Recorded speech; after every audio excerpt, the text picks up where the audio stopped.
यो देखिया चाहिँ यो चाहिँ हामीले हिजो मैले भनेको पावर इन्ट्रेस्ट म्याट्रिक्स हो होइन। हामी चाहिँ यसलाई केमा युज गर्छौँ त भन्दा स्टेक होल्डर म्यानेजमेन्टमा युज गर्छौँ। अब स्टेक होल्डरलाई हामी कसरी पहिला छुट्याउँछौँ भन्दाखेरि मैले तपाईँलाई किन पढाइरहेको भने तपाईँहरूको असाइनमेन्ट पनि दिएको छु मैले यो अनुसार काम गर्ने।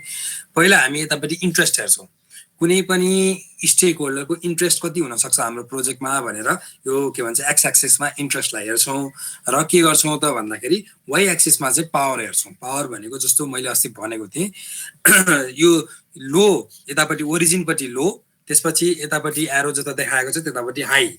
एकदम धेरै इन्ट्रेस्ट भएको स्टेक होल्डर छ भने हामी यतापट्टि राख्छौँ, एकदम धेरै पावर भएको तर इन्ट्रेस्ट नभएको स्टेक होल्डर छ भने यतापट्टि राख्छौँ होइन, पावर र इन्ट्रेस्ट हेरेर लो र हाई गरेर।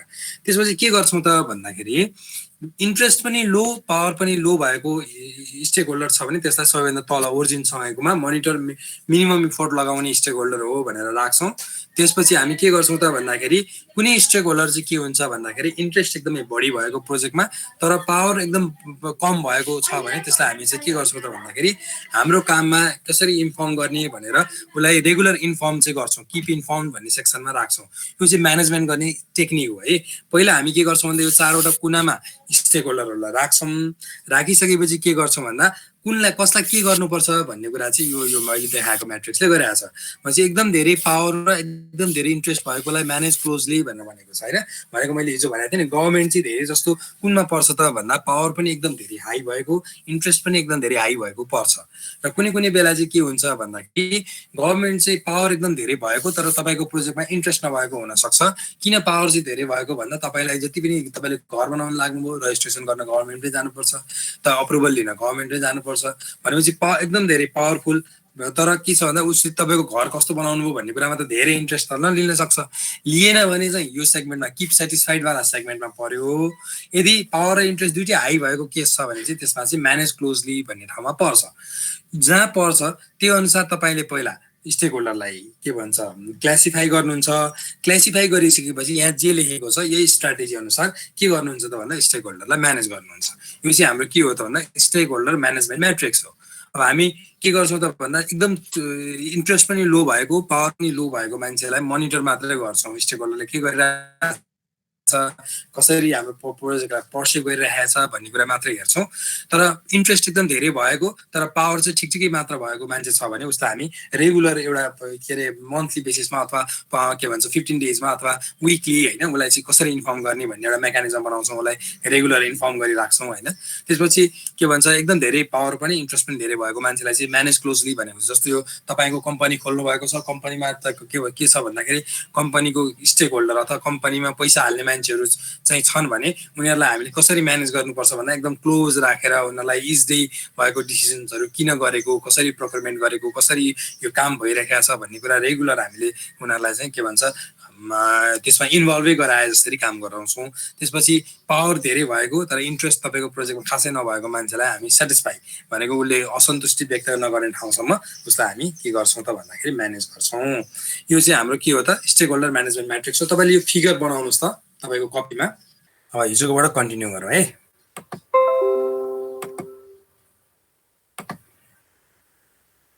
अब यो चाहिँ इस्टिमेटिङ आइटी प्रोजेक्ट भनेर भन्छ।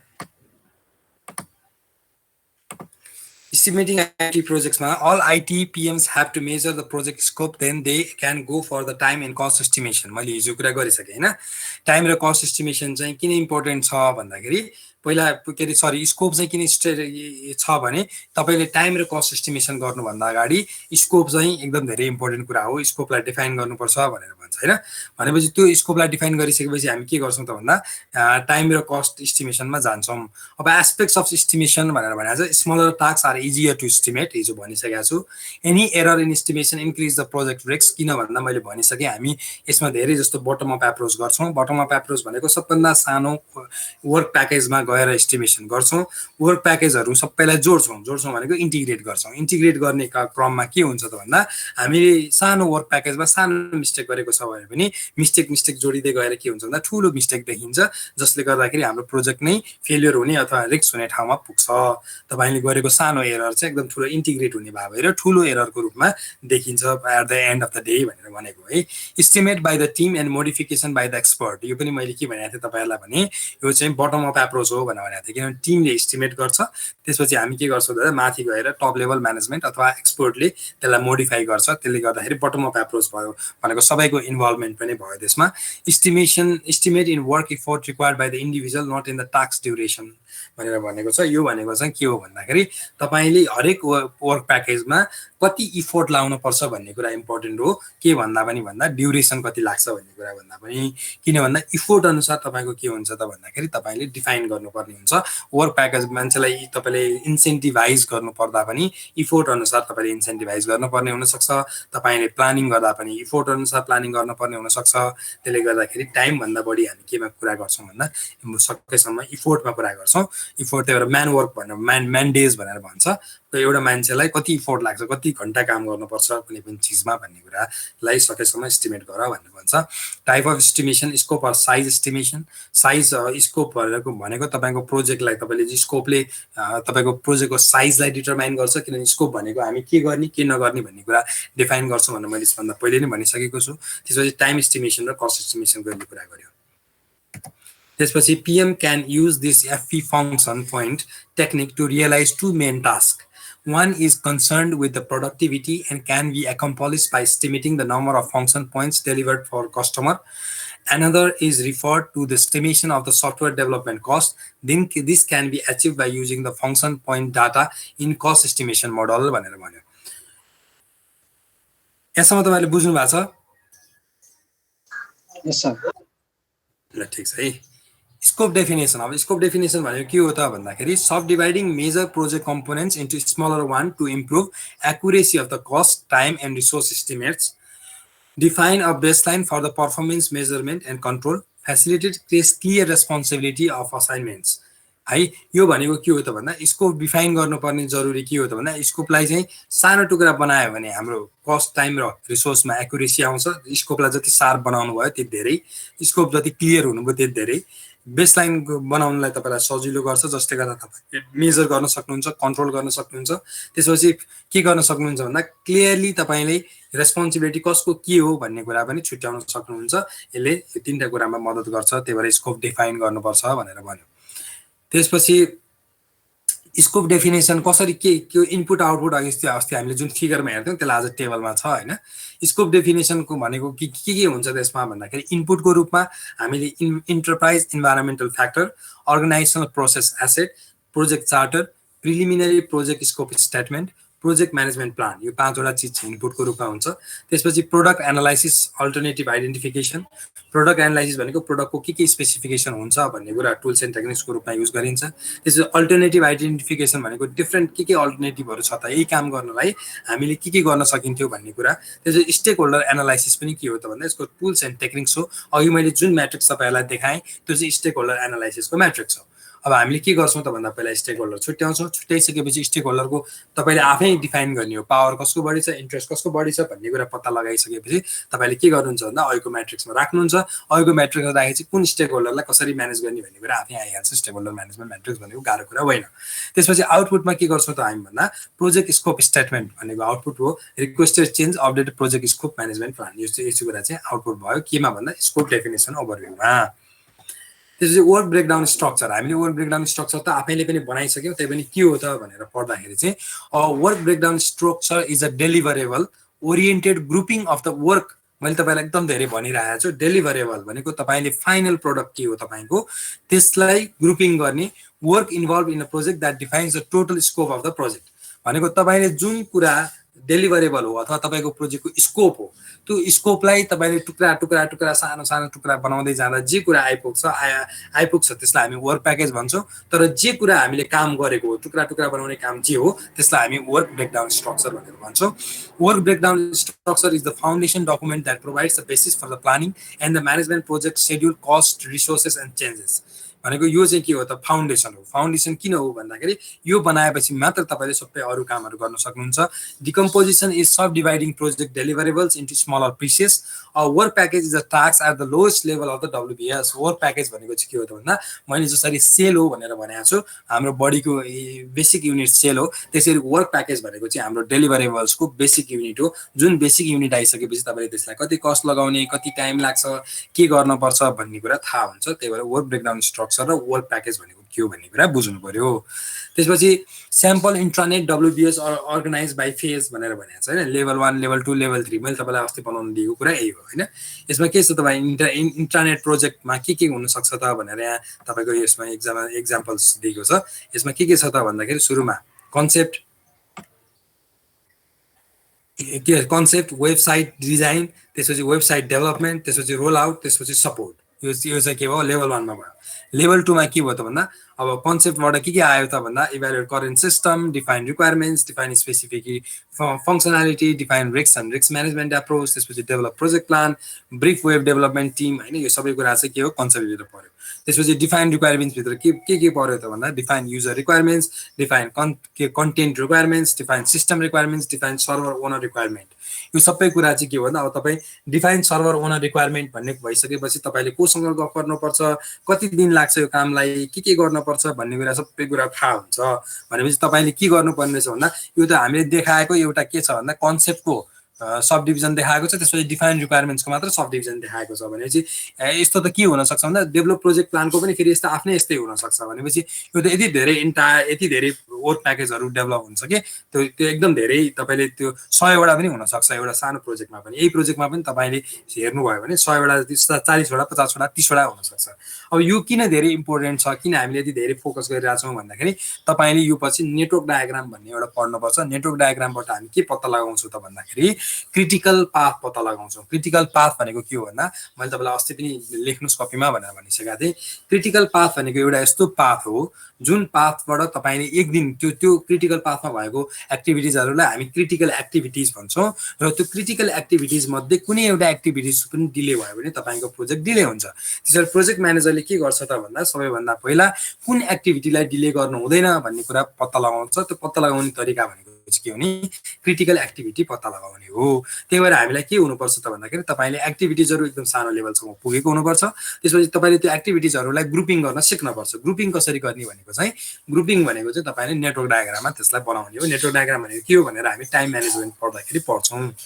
त्यो तपाईँहरूले बनाउनुपर्छ। त्यसको एक्जाम्पलमा तपाईँले हिसाब गरेर निकाल्नुपर्छ नम्बर अफ डेज, अनि नम्बर अफ डेज निकालेर तपाईँले के गर्नुपर्छ भन्दाखेरि त्यो क्यालकुलेसन गरेर तपाईँको एक्जाममा आउने सबैभन्दा इम्पोर्टेन्ट क्वेसन्स मध्ये एउटा त्यो क्वेसन पनि हो है। ठिक छ, यहाँसम्म बुझ्या छ? यस सर। ल ठिक छ, बुझ्नु भएको छ भने राम्रो हो। त्यसपछि ल अब कस्ट बेनिफिट एनालाइसिस अनुसार तपाईँले फाइनलाइजिङ डब्लुबिएस भनेर भनेको छ। यो भनेको चाहिँ के हो त भन्दाखेरि यो चाहिँ एउटा टेबल हो। यो पनि टुल हो। टुलमा के गर्छौँ हामी वर्क प्याकेज 1 वर्क प्याकेज 1 लाई कति समय लाग्छ भन्ने कुरा हाम्रो अब एक्सपर्ट एनालाइसिसबाट आउने भयो होइन। हामीले टेबल बनाउँछौँ। टेबल बनाइसकेपछि जुन उता वर्क ब्रेकडाउन स्ट्रक्चरबाट वर्क प्याकेजहरू बनाएको थियो वर्क प्याकेज 1 भनेको के हो भनेर यताबाट तपाईँले हेर्न सक्नुहुन्छ। त्यसपछि त्यसलाई कति ड्युरेसन लाग्छ, T1 टाइम लाग्छ, वर्किङ टिम कुन चाहिँ टिमले काम गर्ने भन्ने कुरा थाहा हुन्छ। त्यसपछि त्यसको बेनिफिट त्यसले कति फाइदा हामीलाई जेनेरेट गर्छ कम्पनीलाई भन्ने कुरा थाहा हुन्छ। त्यसलाई कति पैसा लाग्छ भन्ने कुरा थाहा हुन्छ। यो टेबलबाट तपाईँलाई के हुन्छ त भन्दा तपाईँले कस्ट बेनिफिट एनालाइसिस पनि गर्न सक्नुभयो, कति टाइम लाग्छ भन्ने कुरा पनि क्यालकुलेट गर्न सक्नुभयो, र कस्तो एक्सपर्टिज चाहिन्छ वर्किङ टिम भनेको एक्सपर्टिज कस्तो एक्सपर्टिज चाहिन्छ भन्ने कुरा पनि थाहा पाउन सक्नुभयो। यो यति भइसकेपछि तपाईँको के भयो त रिसोर्स म्यानेजमेन्ट पनि तपाईँले गर्न सक्नुभयो।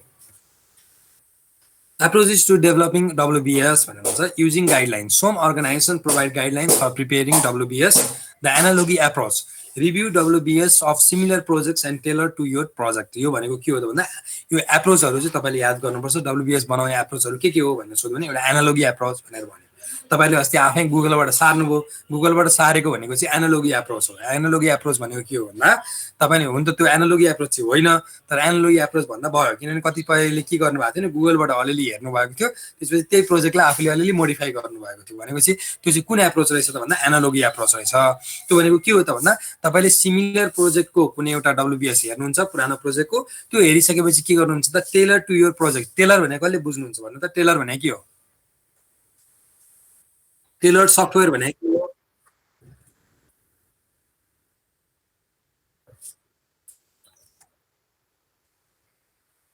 त्यसलाई हामी टेलर सफ्टवेयर भन्छौँ। टेलर भनेको चाहिँ लुगा सिलाउने ठाउँ हुन्छ नि, त्यसलाई पनि हामी टेलर भन्छौँ। किन टेलर भन्छौँ भन्दा त्यसले तपाईँलाई के भन्छ रेडिमेड पाउने, पहिला रेडिमेड पाउने छुट्टै भयो, रेडिमेड चाहिँ सबैको लागि एउटै बनाएको हो। टेलर भनेको चाहिँ के हो भन्दा तपाईँले गएर आफूले नापेर आफूलाई जस्तो चाहिन्छ त्यस्तै बनाउनु पाउने भएर त्यसलाई टेलर भनेको। सफ्टवेयरको केसमा पनि त्यही हो, तपाईँलाई जस्तो चाहिएको छ त्यस्तै गरी मोडिफाई गरिदिने कामलाई हामी टेलर सफ्टवेयर भनेर भन्छौँ। त्यसै गरी हामी के गर्छौँ त भन्दा तपाईँले हिजो गरेको गुगलबाट सारेको चाहिँ के हो भन्दा एनालोगी एप्रोच रहेछ। एनालोगी एप्रोच भनेको के रहेछ त भन्दा गुगलबाट डाउनलोड गर्ने, डाउनलोड गरेर हेर्ने, आफूसँग मिल्दो जिल्दो प्रोजेक्ट त्यो हेरिसकेपछि त्यही अनुसार आफूले मोडिफाई गर्ने प्रोसेसलाई हामी एनालोगी एप्रोच भन्छौँ। त्यो चाहिँ अर्को छ टप डाउन एप्रोच भनेर भनेको छ। त्यो भनेको के हो त भन्दा मैले तपाईँलाई सिकाउन खोजेको चाहिँ टप डाउन एप्रोच हो। टप डाउन एप्रोच भनेको के हो त भन्दा तपाईँले जुन अब नयाँ असाइनमेन्ट गर्नुहुन्छ, नयाँ असाइनमेन्ट गर्दाखेरि त तपाईँले कहीँ गुगलमा पाउनुहुन्न आफूले सोचेको प्रोजेक्टको त।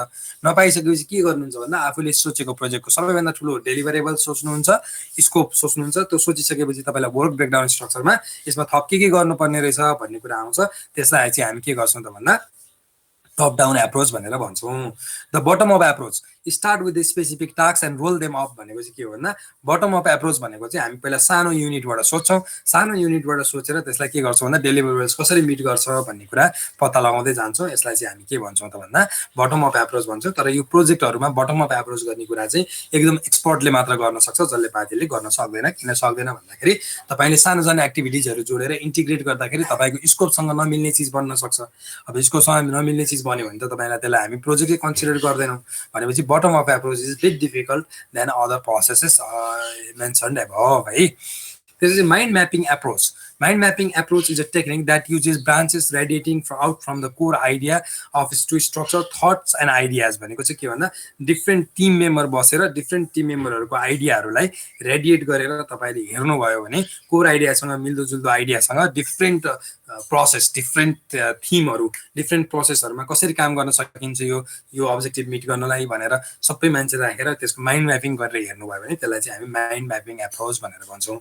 वर्क ब्रेकडाउन स्ट्रक्चर बनाउने भनेको डिफ्रेन्ट मान्छेहरूलाई पहिला आइडिया भन्न लगाउँछौँ, त्यो आइडियालाई एकै ठाउँमा कम्पाइल गर्छौँ, कम्पाइल गरेर हेरेर अनि त्यसपछि त्यसमध्ये बेस्ट आइडिया कुन हुन्छ भन्ने कुरा पत्ता लगाउने चाहिँ हामी के गर्छौँ भन्दा त्यसलाई माइन्ड म्यापिङ भनेर भन्छौँ। ल त्यसपछि यो एयरक्राफ्ट सिस्टमको हिजो कसले एकजनाले पनि गर्नुभएको थियो, एयरक्राफ्ट सिस्टमको WBS चाहिँ बनाएको एक्जाम्पल यहाँ दिएको छ। त्यसपछि के छ भन्दा एउटा चाहिँ सबैभन्दा पहिला प्रोजेक्ट म्यानेजमेन्ट छ, त्यसपछि ट्रेनिङ छ, त्यसपछि डाटा छ, एयर भेहिकल छ, सपोर्ट इक्विपमेन्ट छ, फेसिलिटिज छ, टेस्ट इभ्यालुएसन्सहरू छ होइन। त्यसपछि के छ त भन्दा project management system engineering supporting PM activities छ, त्यसपछि ट्रेनिङभित्र इक्विपमेन्ट फेसिलिटिज सर्भिसेसहरू छ, त्यसपछि के भन्छ डाटाभित्र technical orders engineering data management data छ होइन। एयर भेहिकलभित्र air frame engine communication navigation fire control छ, सपोर्ट इक्विपमेन्टभित्र organisational level intermediate level report level छ, त्यो फेसिलिटिजभित्र कन्स्ट्रक्सन मेन्टेनेन्स छ, टेस्ट इभ्यालुएसनभित्र mockup operational test development test. यो डिफ्रेन्ट के छ भन्दाखेरि यो चाहिँ वर्क ब्रेकडाउन स्ट्रक्चर हो। जस्तो एयरक्राफ्ट सिस्टम बनाउनु छ भने त्यो एयरक्राफ्ट सिस्टम बनाउनलाई हामीलाई के कुरा चाहिन्छ त भन्ने कुरा चाहिँ यो तपाईँको वर्क ब्रेकडाउन स्ट्रक्चरको सबैभन्दा सानो भनेको जस्तो के छ त भन्दा air frame engine communication navigation fire control भनेको चाहिँ के भन्दा वर्क प्याकेज हो। अब यो वर्क प्याकेजहरूलाई कसरी मिलायो भने कसरी एकै ठाउँमा लिएर आयो भनेको यहाँ हामीले त देख्छौँ नि यहाँ 12-15वटा त वर्क प्याकेज छ। त्यो वर्क प्याकेजहरूलाई कसरी एकै ठाउँ राख्यो भने प्रोजेक्ट चाहिँ टाइममा कम्प्लिसन हुन्छ भन्ने कुरा पत्ता लगाउने काम चाहिँ कसको भन्दा तपाईँ हाम्रो हो। अब प्रोजेक्ट म्यानेजमेन्ट पढेपछि यो कुरा जान्ने हुनुपर्छ। भनेपछि हाम्रो बेसिक चाहिँ कहाँबाट सुरु भयो भन्दा वर्क ब्रेकडाउन स्ट्रक्चरबाट सुरु भयो। ठिक छ, यहाँसम्म बुझ्या छ? यस सर भन्नु त।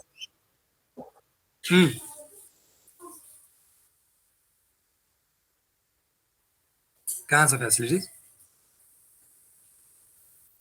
ट्रेनिङमा फेसिलिटिज छ, अर्को सपोर्ट इक्विपमेन्टमा नि फेसिलिटिज छ होइन।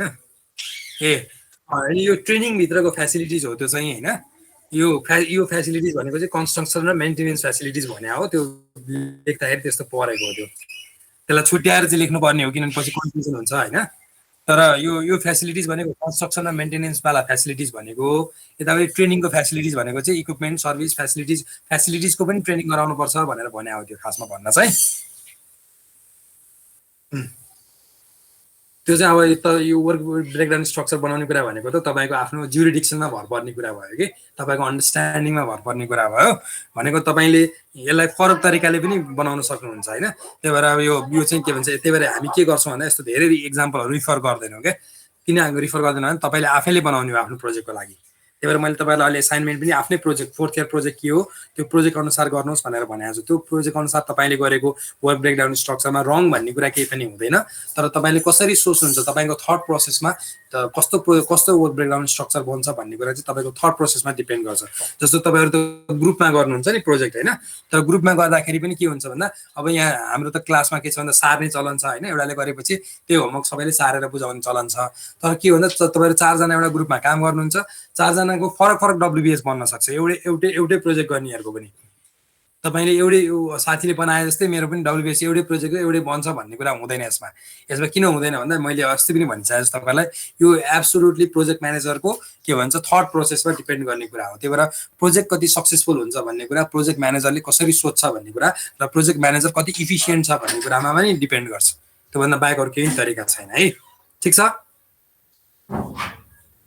त्यो फेसिलिटिजवाला कुरा त बुझ्नुभयो तपाईँले होइन, एयरक्राफ्ट सिस्टमको फेसिलिटिजको कुरा गरेको, यो चाहिँ ट्रेनिङभित्रको फेसिलिटिजको कुरा गरेको हुनाले फरक फरक ठाउँमा भएको हो, त्यसले केही फरक पार्दैन है। ल त्यो चाहिँ हिजो मैले भनेको थिएँ RACI चार्ट अथवा म्याट्रिक्स भनेर हामी भन्छौँ, रेस्पोन्सिबिलिटी असाइनमेन्ट म्याट्रिक्स भन्छ यसलाई RACI-लाई। तपाईँलाई सर्ट नोट्समा कहिलेकाहीँ सोध्छ क्वेसन, त्यही भएर तपाईँले यो कुरा लेख्नुहोस्। हेर्नुहोस् यो RACI चार्ट अथवा RACI म्याट्रिक्स भनेको के हो त भन्दाखेरि हामी के गर्छौँ त भन्दाखेरि कुन मान्छेले के काम गर्ने, RACI को फुल फर्म के हो भन्दा responsibility accountability to be consulted to be inform भनेर छुट्याउने हो। एकापट्टि पर्सन हुन्छ, अर्कोपट्टि उसको एक्टिभिटिजहरू हुन्छ। त्यो एक्टिभिटिज र पर्सनको कसले के काम गर्ने भन्ने कुरा रेस्पोन्सिबिलिटी र लाई असाइन गर्ने म्याट्रिक्सलाई हामी RACI म्याट्रिक्स भन्छौँ भनेर लेख्नुपर्छ। यो लेख्नुहोस् त RACI चार्ट अथवा RACI म्याट्रिक्स भनेर। ठ्याक्कै यस्तै बनाउनुपर्छ भन्ने छैन। एकापट्टि के हुन्छ त भन्दा एक्टिभिटिज हुन्छ, अर्कोपट्टि रेस्पोन्सिबल मान्छे अथवा पर्सन हुन्छ, टिम मेम्बर भनेर लेखे पनि हुन्छ। तपाईँले पर्सनको ठाउँमा टिम मेम्बर्स भनेर लेखे हुन्छ। एकापट्टि तपाईँले के लेख्नुहुन्छ त भन्दाखेरि एकापट्टि तपाईँले लेख्नुहुन्छ एक्टिभिटिज, अर्कोपट्टि लेख्नुहुन्छ टिम मेम्बर्स। कुन टिम मेम्बर्सको के रेस्पोन्सिबिलिटी हो भन्ने कुरा चाहिँ छुट्याउने म्याट्रिक्सलाई हामी रेस्पोन्सिबिलिटी असाइनमेन्ट म्याट्रिक्स भनेर भन्छौँ, जसलाई RACI म्याट्रिक्स पनि भन्छौँ अथवा RACI चार्ट पनि भन्छौँ। R भनेको रेस्पोन्सिबिलिटी कसको हो, A भनेको को त्यसको लागि अकाउन्टेबल हुन्छ, C टु बी कन्सल्टेड कसलाई सोध्न जानुपर्छ कुरा, टु बी इन्फर्म भनेको कसलाई सोध्नु के अरे को मान्छेलाई इन्फर्म गर्नुपर्छ त्यो काम भइसकेपछि अथवा भएन भने इन्फर्म गर्नुपर्ने मान्छे को हो भन्ने कुरा चाहिँ RACI म्याट्रिक्सले देखाउँछ भनेर तपाईँले जाँचमा लेख्नुपर्छ। 5 नम्बरमा कहिलेकाहीँ राइट सर्ट नोट्समा ब्यालेन्स स्कोर कार्ड र RACI म्याट्रिक्स अथवा यस्तै यस्तै केही कुरा सोधिरहेको हुन्छ। यो कुरा चाहिँ तपाईँले लेख्नु पर्यो। यो चार्ट बनाइदिने, त्यति मैले भनेको त्यति कुरा लेख्ने। Responsibility assignment matrix RACI chart भनेको के हो भन्दा एकापट्टि एक्टिभिटिज अर्कोपट्टि टिम मेम्बर्स अथवा पर्सन भएको चार्ट हो, जसले के कुरा दिन्छ त भन्दाखेरि को मान्छे रेस्पोन्सिबल छ, को अकाउन्टेबल छ, यो कामको लागि को के भन्छ कसलाई कन्सल्ट गर्नुपर्छ र कसलाई यो काम भएको अथवा नभएको कुराको रिपोर्टिङ अथवा इन्फर्मेसन दिनुपर्छ भन्ने कुरा चाहिँ के हो त भन्दा म्याट्रिक्स हो, RACI म्याट्रिक्स हो। त्यसमा चाहिँ हामी के हुन्छ एकापट्टि एक्टिभिटिजहरू, यो एक्जाम्पल हो यो तलको चाहिँ, एकापट्टि एक्टिभिटिजहरूमा define, design, develop, test, implement कसले गर्ने भनेर भनेको छ। अब यहाँ पर्सन 3 को डिजाइन हेर्नुभयो भने R, पर्सन 3 को डिजाइन हेर्नुभयो भने म्याट्रिक्समा हेर्नुहोस् त त्यहाँ R लेखेको छ। R भनेको रेस्पोन्सिबल हो। रेस्पोन्सिबल को रहेछ भन्दा पर्सन 3 चाहिँ डिजाइनको लागि रेस्पोन्सिबल रहेछ भन्ने कुरा त्यहाँबाट हेरेर देखियो। डेभलपको लागि पनि पर्सन 3 नै रेस्पोन्सिबल रहेछ। अब डिजाइनको लागि मात्र हेर्नुभयो भने डिजाइनको लागि पर्सन 3 रेस्पोन्सिबल, त्यसपछि पर्सन 2 चाहिँ अकाउन्टेबल, पर्सन 1 चाहिँ टु बी इन्फर्मड होइन, त्यसपछि पर्सन 4 चाहिँ के छ भन्दाखेरि कन्सल्ट गर्नुपर्ने मान्छे रहेछ, 4 र 5 चाहिँ कन्सल्ट गर्नुपर्ने मान्छे रहेछ भन्ने कुरा थाहा भयो। ठिक छ, यो बुझ्यो यो म्याट्रिक्स? यस सर, यस सर। ल यो यो यो यो बनाउन चाहनुहुन्छ भने बनाउनुहोस्, 2 मिनट समय दिन्छु तपाईँलाई यो बनाउनलाई। सर यसमा जसलाई जे दिए पनि हुन्छ होइन, जस्तै पर्सन 2 लाई हामीले अर्को रेस्पोन्सिबल नदिएर एक्जाम्पलमा चाहिँ त्यस्तो पाइयो होइन, हजुर एक्जाम्पलमा चाहिँ त्यस्तो पाइयो। तर अब रियल प्रोजेक्टमा त एक्जाम्पल जस्तो जसलाई जे दिन पनि पाइयो भनेर भन्न पाइएन नि। जस्तो तपाईँहरूको टिम छ एउटा, मानौँ होइन तपाईँहरू इलेक्ट्रोनिक्स पढिरहेको मान्छे छ, तपाईँहरू 2 जना 4 जनाले प्रोजेक्ट गर्नुहुन्छ। प्रोजेक्ट गर्दाखेरि कोही साथीको के भन्छ मेसिन लेभल, त हामी त मेसिन लेभल प्रोग्रामिङ गर्छौँ नि धेरै त होइन, भनेको एसेम्ब्ली कोडमा प्रोग्रामिङ गर्छौँ। अब माइक्रो कन्ट्रोल एकदम राम्रोसँग प्रोग्रामिङ गर्न जान्ने तपाईँको एकजना साथी हुनुहुन्छ होला, अनि उहाँलाई चाहिँ माइक्रो प्रोग्रामिङको के अरे चाहिँ के भन्छ रेस्पोन्सिबिलिटी उहाँलाई दिन पर्यो। तपाईँले अब जसले प्रोग्रामिङै जानेको छैन उसलाई रेस्पोन्सिबिलिटी भनेर आर लेखिदिनु भयो भने त उसले त काम गर्न सक्दैन, भनेपछि तपाईँको प्रोजेक्ट फेलियर हुन्छ। भनेपछि यो बनाउने बेलामा चाहिँ हामी के गर्छौँ त भन्दाखेरि मान्छेको एक्सपर्टिजलाई हेरेर मात्रै म्यापिङ गर्छौँ।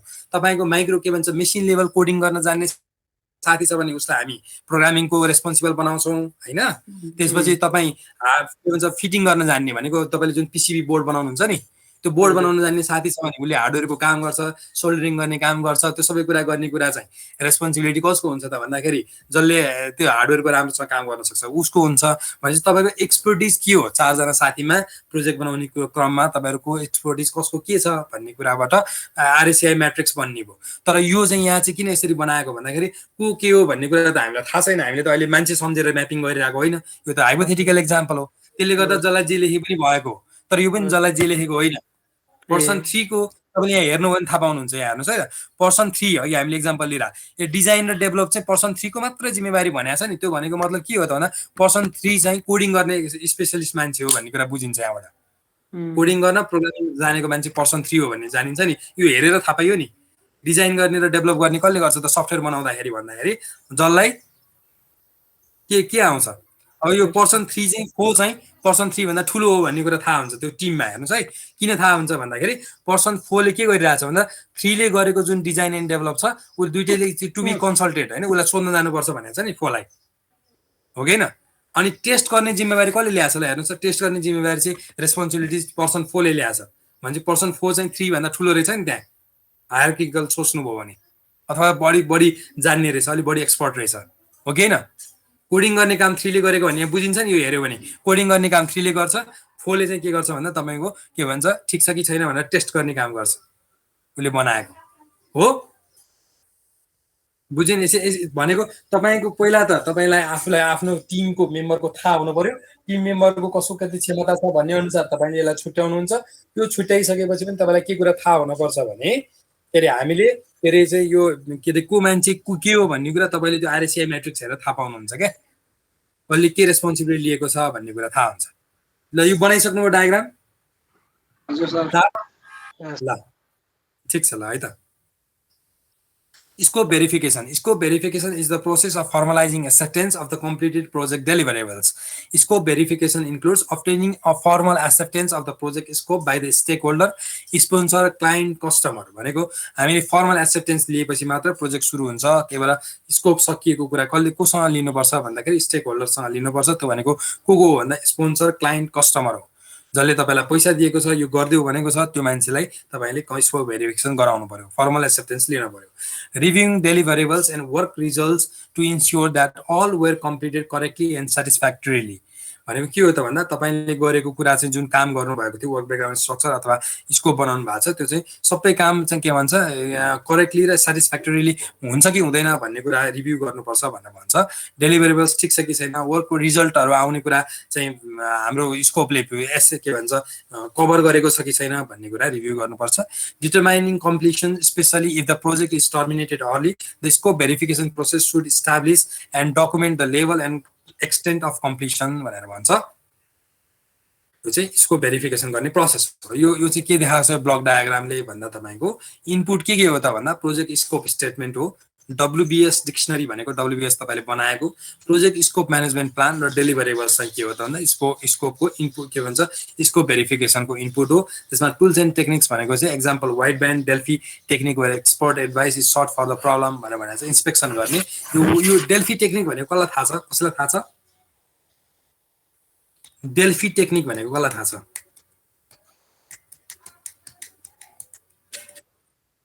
थाहा छैन है।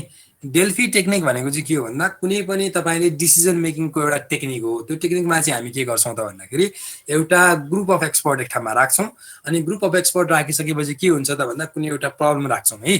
त्यो प्रब्लम र के भन्छ ग्रुप अफ एक्सपर्ट एक ठाउँमा राखिसकेपछि हामीले के गर्छौं त भन्दाखेरि त्यो एक्सपर्टहरुलाई के रे यो प्रब्लम सल्भ गर्न के गर्नुपर्छ भनेर सोध्छौं।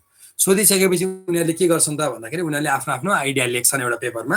त्यो आइडिया लेखिसकेपछि अब के गर्छ त त्यो डेल्फी गर्ने मान्छेले चाहिँ भने त्यो सबैको आइडिया एकै ठाउँमा लिएर आउँछ। ल्याइसकेपछि अब सबैको आइडिया एकै ठाउँमा लेख्छ। लेखिसकेर के गर्छ त भन्दाखेरि लेखिसकेपछि अब के तर कसैको पनि नाम लेख्दैन है, त्यसमा नाम लेख्नु हुँदैन डेल्फी टेक्निक्समा चाहिँ। अनि नाम नलेखिकन सबैको आइडिया एकै ठाउँमा लेखिसकेपछि के गर्छ त भन्दा फेरि त्यो सबैको आइडिया एकै ठाउँमा लेखेको जुन डकुमेन्ट छ त्यसलाई सर्कुलेट गर्छ, सबैलाई दिन्छ। सबैलाई दिइसकेपछि अब के भयो, तपाईँलाई सुरुमा तपाईँले आफ्नो आइडिया दिनुभएको थियो, अब तपाईँले अरूको आइडिया पनि त्यो एकै ठाउँमा पढ्न पाउनुहुन्छ। अरूको आइडिया पढिसकेपछि तपाईँलाई के लाग्छ त भन्दाखेरि ओहो मैले भनेको भन्दा त यो आइडिया खतरा रहेछ भन्ने लाग्छ, र त्यो आइडिया खतरा रहेछ भनेपछि तपाईँले त्यो आइडिया रिकमेन्ड गर्नुहुन्छ। अनि तपाईँलाई होइन मैले भनेकै ठिक रहेछ भन्नुभयो भने तपाईँले आफ्नै आइडियालाई रिकमेन्ड गर्नुहुन्छ होइन। अब सबैले फेरि आफ्नै आइडियालाई रिकमेन्ड गर्यो भने त केही पनि काम लागेन। तर के हुन्छ त भन्दाखेरि अब चाहिँ के हुन्छ भने अब मान्छेले रिभ्यू गरिसकेपछि ओ यो आइडिया चाहिँ खतरा लाग्यो मलाई मेरो भन्दा भन्ने लागिसकेपछि तपाईँले खतरा आइडिया भनेर जसले बढी सेलेक्ट गर्नुहुन्छ त्यो सेलेक्ट गरेको मध्ये सबभन्दा खतरा आइडिया भनेको त कुनै न कुनै एउटालाई त सबभन्दा बढी भोटिङ आएको हुन्छ। भोटिङ भन्दा पनि त्यसलाई भोटिङ नभनौँ, भनेको आइडिया कलेक्सनमा चाहिँ कुनै एउटा आइडियालाई चाहिँ बढी अफ्रिमेसन आएको हुन्छ। त्यो अफ्रिमेसन बढी आएको आइडियालाई चाहिँ हामी के गर्छौँ त भन्दा प्रब्लमको सल्युसन हो भनेर भन्छौँ। यसलाई डेल्फी टेक्निक्स भनेर भन्छ है। यो डेल्फी भन्ने मान्छेले पत्ता लगाएको हुनाले यसलाई डेल्फी टेक्निक भनेर भनेको।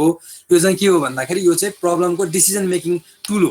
डिसिजन मेकिङ टुल हो। एक्सपर्ट कन्सल्टेसन भनेको चाहिँ हामी एउटा मान्छेसँग मात्रै गर्छौँ, तर धेरैवटा एक्सपर्टलाई एकै ठाउँमा राखेर यो टेक्निक उपाएर भनेको के भन्छ नाम नभनिकन तपाईँको आइडियाहरू जेनेरेट गर्ने रिटर्नमा, त्यो रिटर्नमा आइडिया जेनेरेट गरेकोलाई फेरि सर्कुलेट गरेर त्यसलाई भेरिफाई गराउने प्रोसेसलाई चाहिँ हामी डेल्फी टेक्निक भन्छौँ। यो चाहिँ हाम्रो एकदम धेरै इम्पोर्टेन्ट राम्रो टेक्निक हो एक्सपर्ट जजमेन्ट र डेल्फी टेक्निक्स चाहिँ। एक्सपर्ट जजमेन्ट भनेको एउटा मान्छेलाई मात्र सोध्ने भयो, एउटा मान्छेलाई मात्र सोद्धा उसले कहिलेकाहीँ मिस्टेक पनि गर्न सक्ने भयो, कहिलेकाहीँ उसले आफ्नो बुझाइअनुसार भनेको कुरा के भन्छ इनएप्रोप्रिएट हुनसक्छ होइन। तर यो डेल्फी टेक्निक्सबाट पत्ता लगाएको कुरा चाहिँ जसको सबैभन्दा बढी बहुमत हुन्छ भनेको जसले जुन आइडिया चाहिँ सबैभन्दा बढी मान्छेले एप्रिसिएट गर्छन् त्यो आइडिया हामी युज गर्छौँ भनेको भन्ने बनाउने काम चाहिँ डेल्फी टेक्निक्स भनेर सोच्छौँ। यो चाहिँ खास जाँचमा कहिलेकाहीँ सर्ट नोट्समा केहीमा सोधिदिन सक्छ, तपाईँलाई एउटा एक्स्ट्रा क्वेसन फाइदा हुन्छ। त्यही भएर यो डेल्फी टेक्निक्स भनेको के हो भन्ने कुरा चाहिँ मैले भन्ने कुरा भनिहालेँ। फर्दर तपाईँलाई पढ्न मन छ भने नेटमा कतै हेरेर पढ्नु होला है त। ठिक छ, बुझ्यो डेल्फी टेक्निक भनेको के हो भनेर? बुझ्नु भएको छैन भन्नु है, म फेरि रिपिट गर्छु। बुझ्यो है। त्यसपछि आउटपुटमा accepted deliverables, requested change, recommended corrective actions भनेर भनेको छ। यो चाहिँ स्कोप भेरिफाई गर्ने प्रोसेस हो। अब स्कोप बनाइसकेपछि तपाईँले यो डेल्फी टेक्निक लगाउनु भयो भने के थाहा हुने भयो भन्दाखेरि तपाईँहरू 4 जना ग्रुपको साथीहरू हुनुहुन्छ, 4 जना साथीहरूले के भन्छ हाम्रो स्कोप ठिक छ कि छैन भनेर हेर्नलाई पहिला योभन्दा यो स्कोप चाहिँ मेन्सन गरे हुन्थ्यो भनेर कपीमा लेख्ने, अनि एकजनाले तपाईँलाई कोर्डिनेट गरेर सबैलाई एकै ठाउँमा लेख्ने, त्यसपछि फेरि डिभाइड गरेर मैले भने भन्दा त मेरो साथीले भने राम्रो रहेछ भनेर गर्नुभयो भने के हो भन्दा त्यो चाहिँ के भन्छ डेल्फी टेक्निक्स भयो। त्यसो गर्नुभयो भने तपाईँको स्कोप चाहिँ के हुन्छ भेरिफाई गर्न एकदम सजिलो हुन्छ, अथवा स्कोप चाहिँ एकदमै राम्रो बन्छ तपाईँको प्रोजेक्टको। ठिक छ, you can try it with your 4th year project है। डेल्फी टेक्निक तपाईँलाई फेरि सम्झिनु पनि पर्दैन लाइफमा। एकचोटि डेल्फी टेक्निक आफैले आफ्नो प्रोजेक्टका लागि गर्नुभयो भने जाँचमा लेख्नलाई ए डेल्फी टेक्निक भने के हो के भनेको थियो सरले भनेर सम्झिराख्नु पर्दैन। एकचोटि आफैले गरिसकेपछि थाहा भइहाल्छ है। Like scope verification input project scope statement describe in detail the project deliverables and the work required to deliverables. It also provide a common understanding of the project scope among all project stakeholders and describe the project major objectives. WBS dictionary or document that describes each component of the WBS. यो त बुझिहाल्नु हो, WBS बनाउने त्यसको each component को description पनि लेख्यो भने WBS dictionary भन्छ त्यसलाई। त्यसपछि inputs continued project scope management document that provides guideline on how project scope will be defined, documented, verified, managed and controlled by the project management team. Deliverables भनेको त मैले एकदम धेरैचोटि भनिसकेको छु। Any unique and verifiable product, result or capability of a person or service that must be produced to complete a process, phase or a project लाई चाहिँ हामी deliverables भनेर भन्छौँ। त्यसपछि स्कोप भेरिफिकेसनमा टुल्स एन्ड टेक्निक्स भनेको इन्स्पेक्सन हो। इन्स्पेक्सन includes activities such as measuring, examining, verifying the work and deliverables conform to requirements and product acceptance criteria. Many are के भन्छ variously called product reviews, audit, walkthroughs भनेको त्यसकै नाम हो इन्स्पेक्सन कसरी गर्ने भन्ने कुराको। त्यसै यसमा यसको इन्स्पेक्सनमा मैले अर्को तपाईहरुलाई डेल्फी टेक्निक भन्ने कुरा पढाइहालेँ हैन। यसको भेरिफिकेसन गर्ने अर्को एउटा खतरा तरिका भनेको इन्स्पेक्सन बाहेक के भन्छ एक्सपर्ट जजमेन्ट पनि हो र अर्को चाहिँ डेल्फी टेक्निक्स पनि हो। Scope verification output accepted deliverables, documents completed deliverables that has been accepted, requested change generated from the scope verification process are processed for review and disposition through the integrated change control process. Recommended corrective actions recommendations required to bring the expected future projects performance into conformance with the project management team. तपाईले गरेको कुरा मिलाएको छ कि छैन भनेर हेर्ने कुरा चाहिँ recommended corrective actions भित्र पर्ने भयो. Scope control भित्र project scope control is concerned with influencing the factors that create project scope changes and controlling the impact of those changes. Change is inevitable, thereby must have some type of change control process. Scope control assures that all requested changes are processed through the integrated change control process.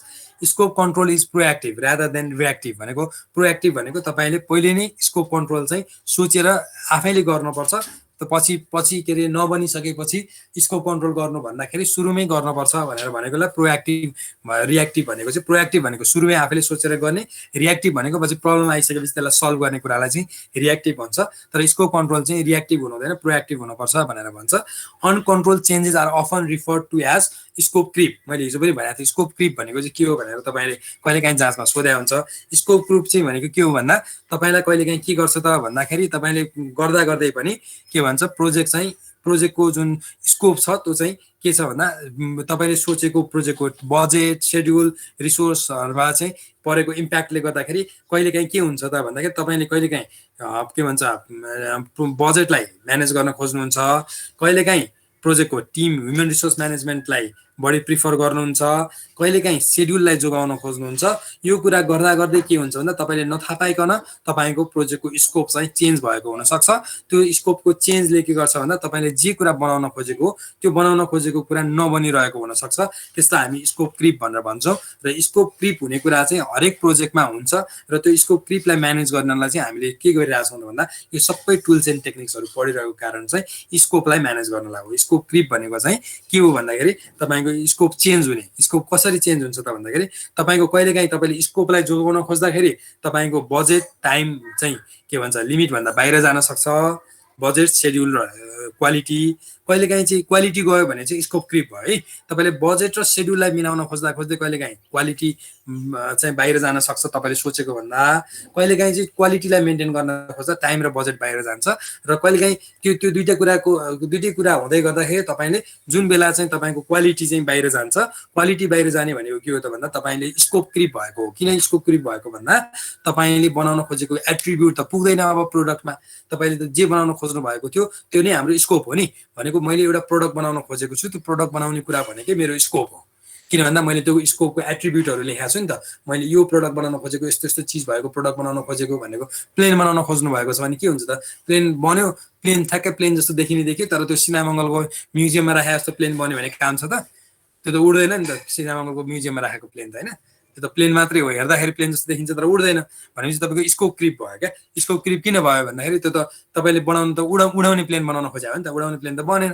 भनेपछि त्यो त म्युजियममा मात्रै काम लाग्ने भयो भने चाहिँ that is called scope क्रिप. ठीक छ? यस सर. अब स्कोप कन्ट्रोल गर्न इनपुट के हो, टुल्स एन्ड टेक्निक्स के हो, आउटपुट के हो भन्नेले देखाएको छ. Project scope statement, work breakdown structure, WBS dictionary, project scope management plan, performance report, approve change request, work performance information चाहिँ स्कोप कन्ट्रोल भित्र इनपुटको रूपमा युज गरिन्छ. त्यसपछि tools and techniques change control system, variance analysis, replanning, configuration management system, यो चाहिँ tools and techniques. त्यसपछि project scope statement updates, work breakdown structure, WBS डिक्सनरीको अपडेट, त्यसपछि स्कोप बेसलाइनको update, requested change, recommended corrective actions, organisation process एसेटको update, त्यसपछि project management प्लानको update चाहिँ scope कन्ट्रोलको output हो भनेर भन्छ. त्यसपछि यो सँगै हामीले के सकायौं भन्दाखेरि स्कोप चाहिँ स्कोप म्यानेजमेन्ट भन्ने च्याप्टर सकायौं. अब स्कोप म्यानेजमेन्ट च्याप्टरबाट तपाईले के कुरा सिक्नु पर्यो भन्दा स्कोप म्यानेजमेन्टको सबैभन्दा इम्पोर्टेन्ट पार्ट भनेको चाहिँ के रहेछ त भन्दाखेरि तपाईको वर्क ब्रेकडाउन स्ट्रक्चर तपाईले बनाउन सिक्नु पर्ने कुरा चाहिँ यसको सबैभन्दा इम्पोर्टेन्ट पार्ट रहेछ. ठीक छ? यहाँसम्म बुझ्यो? Yes sir. लगभग 40 मिनेट छ. हामी अर्को एउटा च्याप्टर सुरु गर्छौँ। च्याप्टर भन्दा पनि यो चाहिँ तपाईँले पढिरहेकै कुराको मध्येको एउटा कम्पोनेन्ट हो। यो चाहिँ मैले कहिले पढाउनु, यो अहिले किन पढाउन खोजेको भने अब तपाईँ यो पछि चाहिँ तपाईँ के अरे टाइम के भन्छ सेड्युल, कस्ट म्यानेज कसरी गर्ने, सेड्युल कसरी गर्ने भन्ने कुरामा प्रवेश गर्नुहुन्छ। त्यसपछि अलिकति कम्प्लेक्स हामी न्युमेरिकल प्रोसेसमा जान्छौँ। त्यही भएर मैले त्योभन्दा अगाडि तपाईँलाई के पढाउन खोजेको भने यो ह्युमन रिसोर्स म्यानेजमेन्ट भनेको के हो, यसमा चाहिँ यसमा पनि एउटा यो च्याप्टरमा पनि तपाईँलाई एउटा इम्पोर्टेन्ट क्वेसन सोध्छ एक्जाममा। त्यो भनेको चाहिँ डिफ्रेन्ट कस्तो कस्तो अर्गनाइजेसनमा प्रोजेक्ट र अर्गनाइजेसनको रिलेसन कस्तो हुन्छ भन्ने क्वेसन यसबाट सोध्छ। त्यही भएर यो च्याप्टर पहिला सकाउँ अनि त्यसपछि हामी बल्ल न्युमेरिकल पढ्नेतिर छिर्छौँ है त नेक्स्ट विकबाट। ठिक छ, यो आज सक्यो भने सक्यो, नेक्स्ट विकमा हामी फेरि अलिकति कन्टिन्यू गरेर अनि अर्को च्याप्टरमा जान्छौँ है।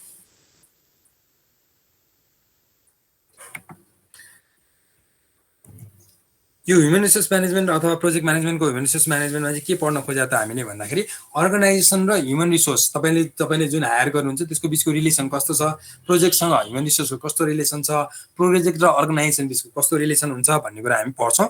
Project within the organisation, project usually part of the projects are usually part of organisation हुनुपर्ने, त्यहाँ आर छुट्या रहेछ है।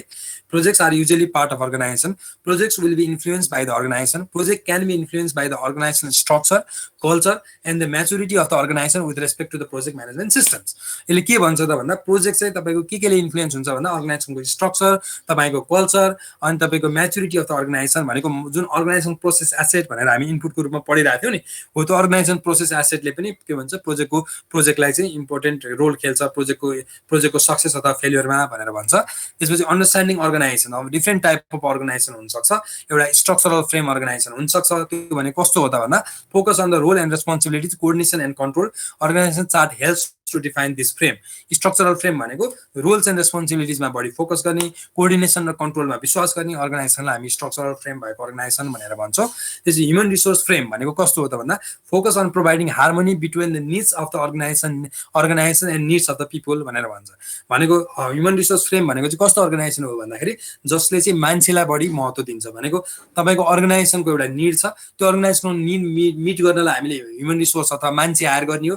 त्यो मान्छेको निड र अर्गनाइजेसनको निडलाई एकै ठाउँमा राखेर त्यो दुईटा कुरालाई म्यानेज गर्ने अर्गनाइजेसनलाई हामी ह्युमन रिसोर्स फ्रेम भनेर भन्छौँ।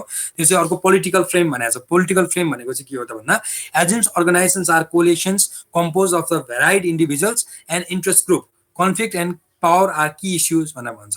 तपाईँको अर्गनाइजेसनलाई कसरी म्यानेज गर्ने त भन्दाखेरि यो डिफ्रेन्ट मान्छेहरूको र डिफ्रेन्ट के भन्छ आइडियाजहरूको के भन्छ कोलेसन्स हो। त्यो कोलेसन्समा कहिले कन्फ्लिक्ट हुन्छ, कहिले कोही पावरफुल हुन्छ।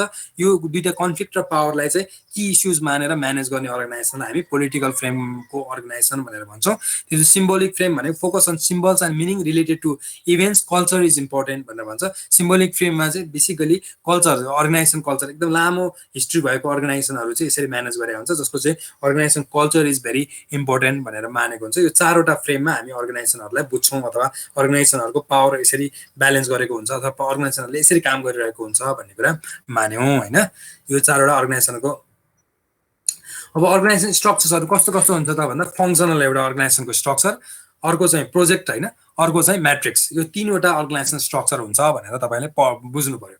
फङ्सनल भनेको के हो त भन्दा जस्तो डिफ्रेन्ट डिपार्टमेन्टहरू भएको, जस्तो इन्जिनियरिङ डिपार्टमेन्ट छुट्टै छ, मार्केटिङ डिपार्टमेन्ट छुट्टै छ, डिजाइन डिपार्टमेन्ट छुट्टै छ, प्रोडक्ट डेभलपमेन्ट टिम छुट्टै छ अथवा डिपार्टमेन्ट छुट्टै छ भने त्यसलाई हामी फङ्सनल अर्गनाइजेसन भन्छौँ।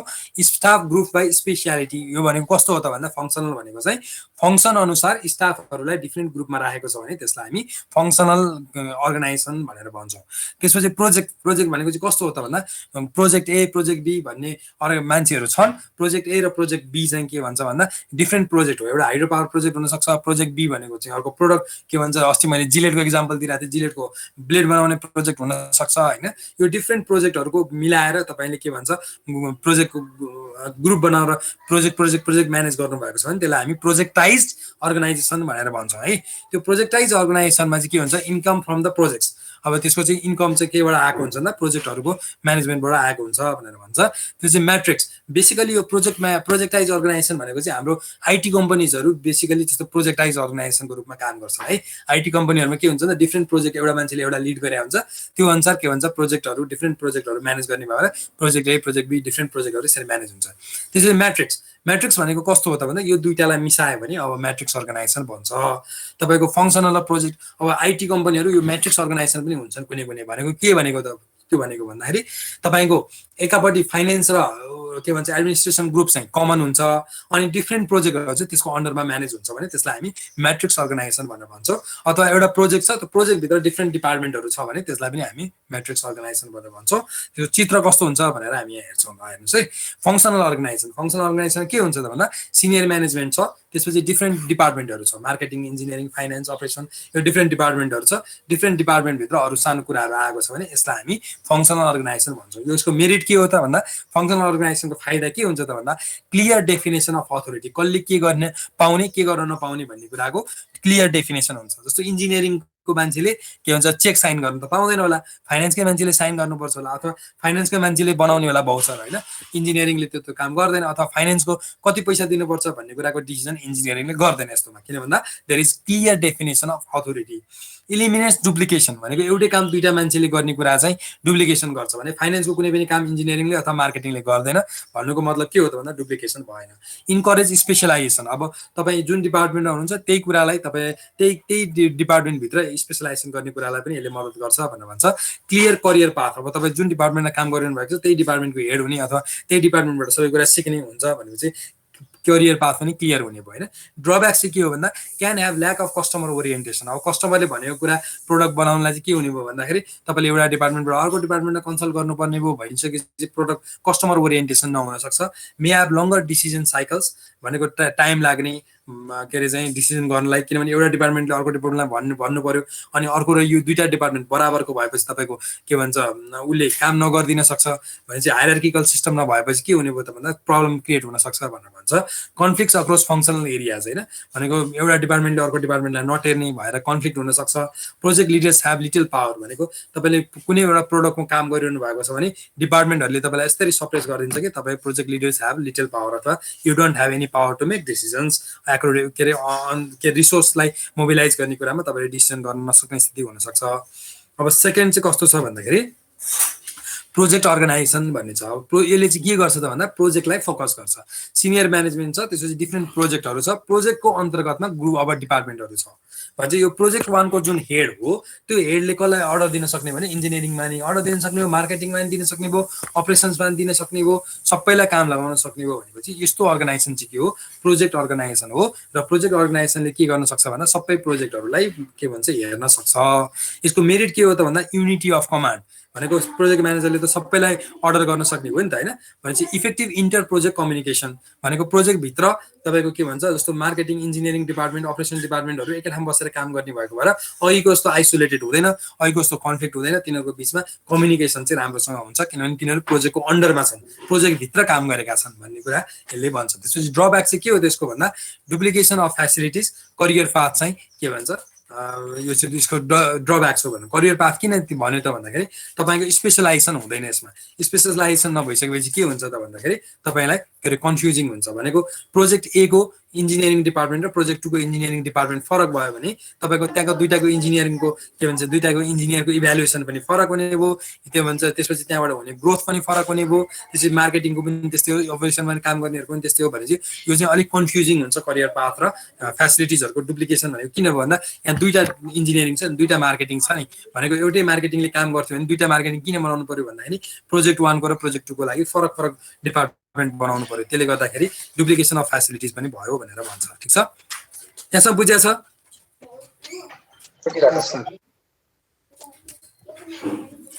त्यसपछि म्याट्रिक्स अर्गनाइजेसन भन्ने छ होइन। म्याट्रिक्स अर्गनाइजेसनमा चाहिँ के छ त भन्दाखेरि यो चाहिँ कस्तो खालको अर्गनाइजेसन हो भन्दाखेरि जस्तो इन्जिनियरिङ डिपार्टमेन्ट छ, मार्केटिङ डिपार्टमेन्ट छ, अपरेसन डिपार्टमेन्ट पनि छ, तर यिनीहरूले कसरी काम गर्छन् त भन्दाखेरि क्रस फङ्सनल काम गर्छन्। कोसँग भन्दा प्रोजेक्टसँग। भनेको इन्जिनियरिङको प्रोजेक्ट एसँग पनि काम हुन्छ, प्रोजेक्ट बीसँग पनि काम हुन्छ, सीसँग पनि काम हुन्छ। भनेको यो चाहिँ एकैचोटि दुईटा के भन्छ दुईटा उसलाई यो अघि दुईटा जुन हामीले पढ्यौँ डिफ्रेन्ट अर्गनाइजेसन टाइप, त्यो दुईटालाई एकै ठाउँ मिसायो भने यसलाई म्याट्रिक्स अर्गनाइजेसन भनेर भन्छौँ। यसको मेरिट के हो त भन्दा project integration across functional lines. अब प्रोजेक्टको बारेमा सबै डिपार्टमेन्टलाई ज्ञान हुने भयो यसको चाहिँ, किन भन्दा उनीहरूले सबैको के भन्छ डिपार्टमेन्टको म्यानेज गरिरहेछन् भनेपछि क्रस फङ्सनल म्यानेजमेन्ट थाहा हुने भयो। इफेक्टिभ युज अफ रिसोर्सेस, अब रिसोर्सेस चाहिँ के हुने भने कहिलेकाहीँ के हुने भने प्रोजेक्ट ए भन्दा बी बढी इम्पोर्टेन्ट हो भने तपाईँले ए को र सी को रिसोर्स पनि बीमा लिएर आउन सक्ने हुनुभयो केही समयको लागि भनेपछि यस्तो अर्गनाइजेसन म्याट्रिक्स चाहिँ कहाँ हुन्छ त भन्दा ठुल्ठुलो कन्स्ट्रक्सन कम्पनीहरूमा हुन्छ। ठुल्ठुलो कन्स्ट्रक्सन कम्पनीमा रिसोर्स चाहिँ जस्तो 5 वटा डोजर छ, 5 वटा डोजर चाहिँ ले 40 वटा बाटो बनाइरहेको हुन्छ। तर के गर्छ भन्दा त्यो सेड्युल गर्नलाई कुन प्रोजेक्टलाई कहिले सकाउनु पर्ने छ त्यो सेड्युल अनुसार उसले म्यानेज गर्न सक्ने भयो। त्यही भएर efficient use of resources, retains functional team हैन, फङ्सनल टिम पनि छ। त्यही भएर यो फङ्सनल टिम पनि रहन्छ यता प्रोजेक्ट पनि रहन्छ म्याट्रिक्स अर्गनाइजेसनमा भनेर भनेको। ड्रब्याक चाहिँ two bosses for personal complexity, अब जस्तो यो प्रोजेक्ट सी लाई हेर्नुभयो भने प्रोजेक्ट सी मा के हुने भयो त भन्दाखेरि एकापट्टि चाहिँ इन्जिनियरिङको हेड पनि तपाईँको बोस हुने भयो हैन, अर्को चाहिँ प्रोजेक्ट सी को म्यानेजर पनि तपाईँको बोस हुने भयो भनेको प्रोजेक्ट सी को के भन्छ इन्जिनियरिङ भित्र काम गर्ने मान्छेहरू चाहिँ अब कन्फ्युज हुन सक्छन् कुनै कुनै बेला भनेर भन्छ। Two bosses for the personnel भनेको इन्जिनियरिङको हेड पनि तपाईँको बोस हो, यतापट्टि के भन्छ प्रोजेक्ट म्यानेजर पनि तपाईँको बोस हो भनेपछि तपाईँको दुईटा बोस भयो भनेपछि तपाईँलाई कहिलेकाहीँ कसले भने मान्ने अथवा कसले दिएको अर्डर मान्ने भन्ने कुरा चाहिँ कन्फ्युजन हुन सक्ने भयो, कम्प्लेक्सिटी त्यही भएर भयो। त्यसपछि रिसोर्स एन्ड प्रायोरिटी कन्फ्लिक्ट, कहिलेकाहीँ के हुन्छ त भन्दा बराबर टाइममा सक्नुपर्ने प्रोजेक्ट छ तर प्रोजेक्ट म्यानेजर अलि स्मार्ट भएन भने के हुन सक्ने भयो भन्दाखेरि रिसोर्स र प्रायोरिटीको कन्फ्लिक्ट हुने, कुन प्रोजेक्टलाई कति प्रायोरिटी दिने भन्ने कुरामा चाहिँ कन्फ्लिक्ट हुन सक्छ भनेर भन्छ है यसको ड्रब्याक्स चाहिँ। ठिक छ, यहाँसम्म बुझ्यो? Yes sir. Success criteria for the projects, technical tangible quantitative हैन, डेडलाइन एउटा टेन्जिबल अथवा क्वान्टिटेटिभमा चाहिँ के हो त भन्दाखेरि डेडलाइन हो, पर्फर्मेन्स स्पेसिफिकेसन भनेको तपाईँले के गर्नु पर्थ्यो त्यो प्रोजेक्टमा भन्ने कुरा पर्फर्मेन्स स्पेसिफिकेसन हो। त्यो स्पेसिफिक क्वालिटी स्ट्यान्डर्ड तपाईँले प्रोडक्टको क्वालिटी के हुनुपर्छ भनेर सोच्नु भएको थियो त्यो कुरा। कस्ट रिक्वायरमेन्ट, त्यसपछि कस्ट रिक्वायरमेन्ट र रिसोर्स कन्स्ट्रेन्ट्स चाहिँ के हो भन्दा टेक्निकल अथवा टेन्जिबल क्वान्टिटेटिभ के भन्छ success criteria for the project हो। त्यसपछि सक्सेस क्राइटेरिया फर द प्रोजेक्टमा चाहिँ इन्टेन्जिबल पिपुल इन्टेन्जिबल क्वालिटेटिभ भनेको चाहिँ के हो भन्दा कमिटमेन्ट कति छ भन्ने कुरा हो, कोअपरेटिभ एटिट्युड कति थियो प्रोजेक्टको टिममा भन्ने कुरा, positive image, total project focus, risk assess, ethical conduct, यो सबै कुरा चाहिँ के भित्र पर्यो भन्दा इन्टेन्जिबल बेनिफिट्स भित्र पर्यो। Organisation planning, understand the organisation framework in which the project will function, define the role of the project manager which can range from the more passive coordinating to more assertive commanding approach, understand the constraint placed on the project by the management and other key stakeholder organization, understand the pertinent human resource policies, procedure and guidelines, assess the availability, timing, skill and capabilities of the people to be assigned to the project। भनेको project म्यानेजरको पनि तपाईलाई के हुन्छ एटिट्युडले पनि फरक पार्छ, त्यसपछि तपाईले कस्तो ह्युमन रिसोर्सको पोलिसिस कस्तो छ अर्गनाइजेसनमा भन्ने कुराले पनि फरक पार्छ भन्ने कुरा के भन्छ स्किल, टाइमिङ, क्यापेबिलिटिज कस्तो छ, मान्छे कति अभाइलेबल छ भन्ने कुराले पनि के गर्छ भन्दा तपाईको प्रोजेक्ट र अर्गनाइजेसनको बीचको रिलेसनलाई डिफाइन गर्नलाई मद्दत गर्छ भनेर भन्छ। अब डिटरमाइन प्रोजेक्ट अर्गनाइजेसन स्ट्रक्चरमा assess the various project organisation alternatives, identify the approach that would best fit the need of the project, evaluate the organisation constraint and limitations, determine the optimal structure within the constraints and limitations, discuss the recommendation with the project sponsor and decide. यो सबै कुरा चाहिँ मैले किन पढिरहेको भने मैले तपाईँलाई यो कुरा पहिले भन्दाखेरि भनिसकेको छु क्या धेरै कुरा, त्यही भएर मैले यहाँ तपाईँलाई पढेर मात्र सुनाएको है। Define role and responsibilities, होइन, determine the most appropriate people on the team to be responsible for all WBS deliverables and key activities on the activities list। अब यो भनेको WBS बनाउनु पर्यो, WBS बनाउनु पर्दा जो एप्रोप्रिएट छ जसले चाहिँ WBS राम्रोसँग बनाउन सक्छ, डेलिभरेबल्स बुझाएको छ, की एक्टिभिटिज के भन्ने बुझाएको छ, उसलाई जिम्मा लगाउनु पर्यो भनेर भनेको छ। त्यो work with each team member to understand what is involve with each assignment, balance the workload equally among team members, confirm each team members commitment to fulfil their responsibilities, create a responsibility assignment matrix to summarise every one's assignment. यो responsibility assignment matrix भनेको चाहिँ अघि हामीले पढेको आरएससीआई म्याट्रिक्सलाई पनि भने पनि हुन्छ, अथवा हामीले प्रपोजलमा तपाईँलाई मैले एउटा रेस्पोन्सिबिलिटी म्याट्रिक्स भनेर पढाएको थिएँ जसमा चाहिँ के थियो भन्दाखेरि एक्टिभिटिजहरू थियो र कसको रेस्पोन्सिबिलिटी हो भन्ने कुरा नामै लेख्ने भनेर भनेको थिएँ प्रोजेक्टको चार्टर बनाउने बेलामा, होइन हो, त्यसलाई हामी रेस्पोन्सिबिलिटी म्याट्रिक्स भनेर भन्छौँ। त्यो आरएससीआई म्याट्रिक्सलाई पनि रेस्पोन्सिबिलिटी म्याट्रिक्स भन्ने गरेको छ। अझ किन भन्दा त्यसले चाहिँ रेस्पोन्सिबिलिटी बाहेक अकाउन्टेबिलिटी र to be consulted to be इन्फर्मलाई पनि भन्ने भाव भएर RSCI matrix is also a responsibility matrix, but you can only place a responsibility matrix to show whose responsibility is what भन्ने कुरा एक्टिभिटिज र के भन्छ रेस्पोन्सिबिलिटी भनेर यो रेस्पोन्सिबिलिटी म्याट्रिक्स हामी बनाउँछौँ है। त्यसो identify any deliverables or activities that are not assigned and ensure they are accepted by the appropriate team members. Identify key staffing risks due to the lack of needed skills or staffing levels. भनेको तपाईकोमा organisation भित्र के भन्छ human resource छैन, तपाईले बाहिरबाट higher गर्नु पर्यो। Higher गर्दाखेरि स्टाफिङ रिस्क के हुन्छ, अब स्किल नभएको मान्छे हायर गर्यो भने के हुन्छ, स्किल भएको मान्छेले के अरे के काम गर्न सक्छ के गर्न सक्दैन भन्ने कुरा चाहिँ थाहा पाउनुपर्छ भनेर भन्छ है। अब develop staffing plan, review project staffing requirement. अब रिभ्यू गर्नुहुन्छ, त्यसपछि रिभ्यू गरेपछि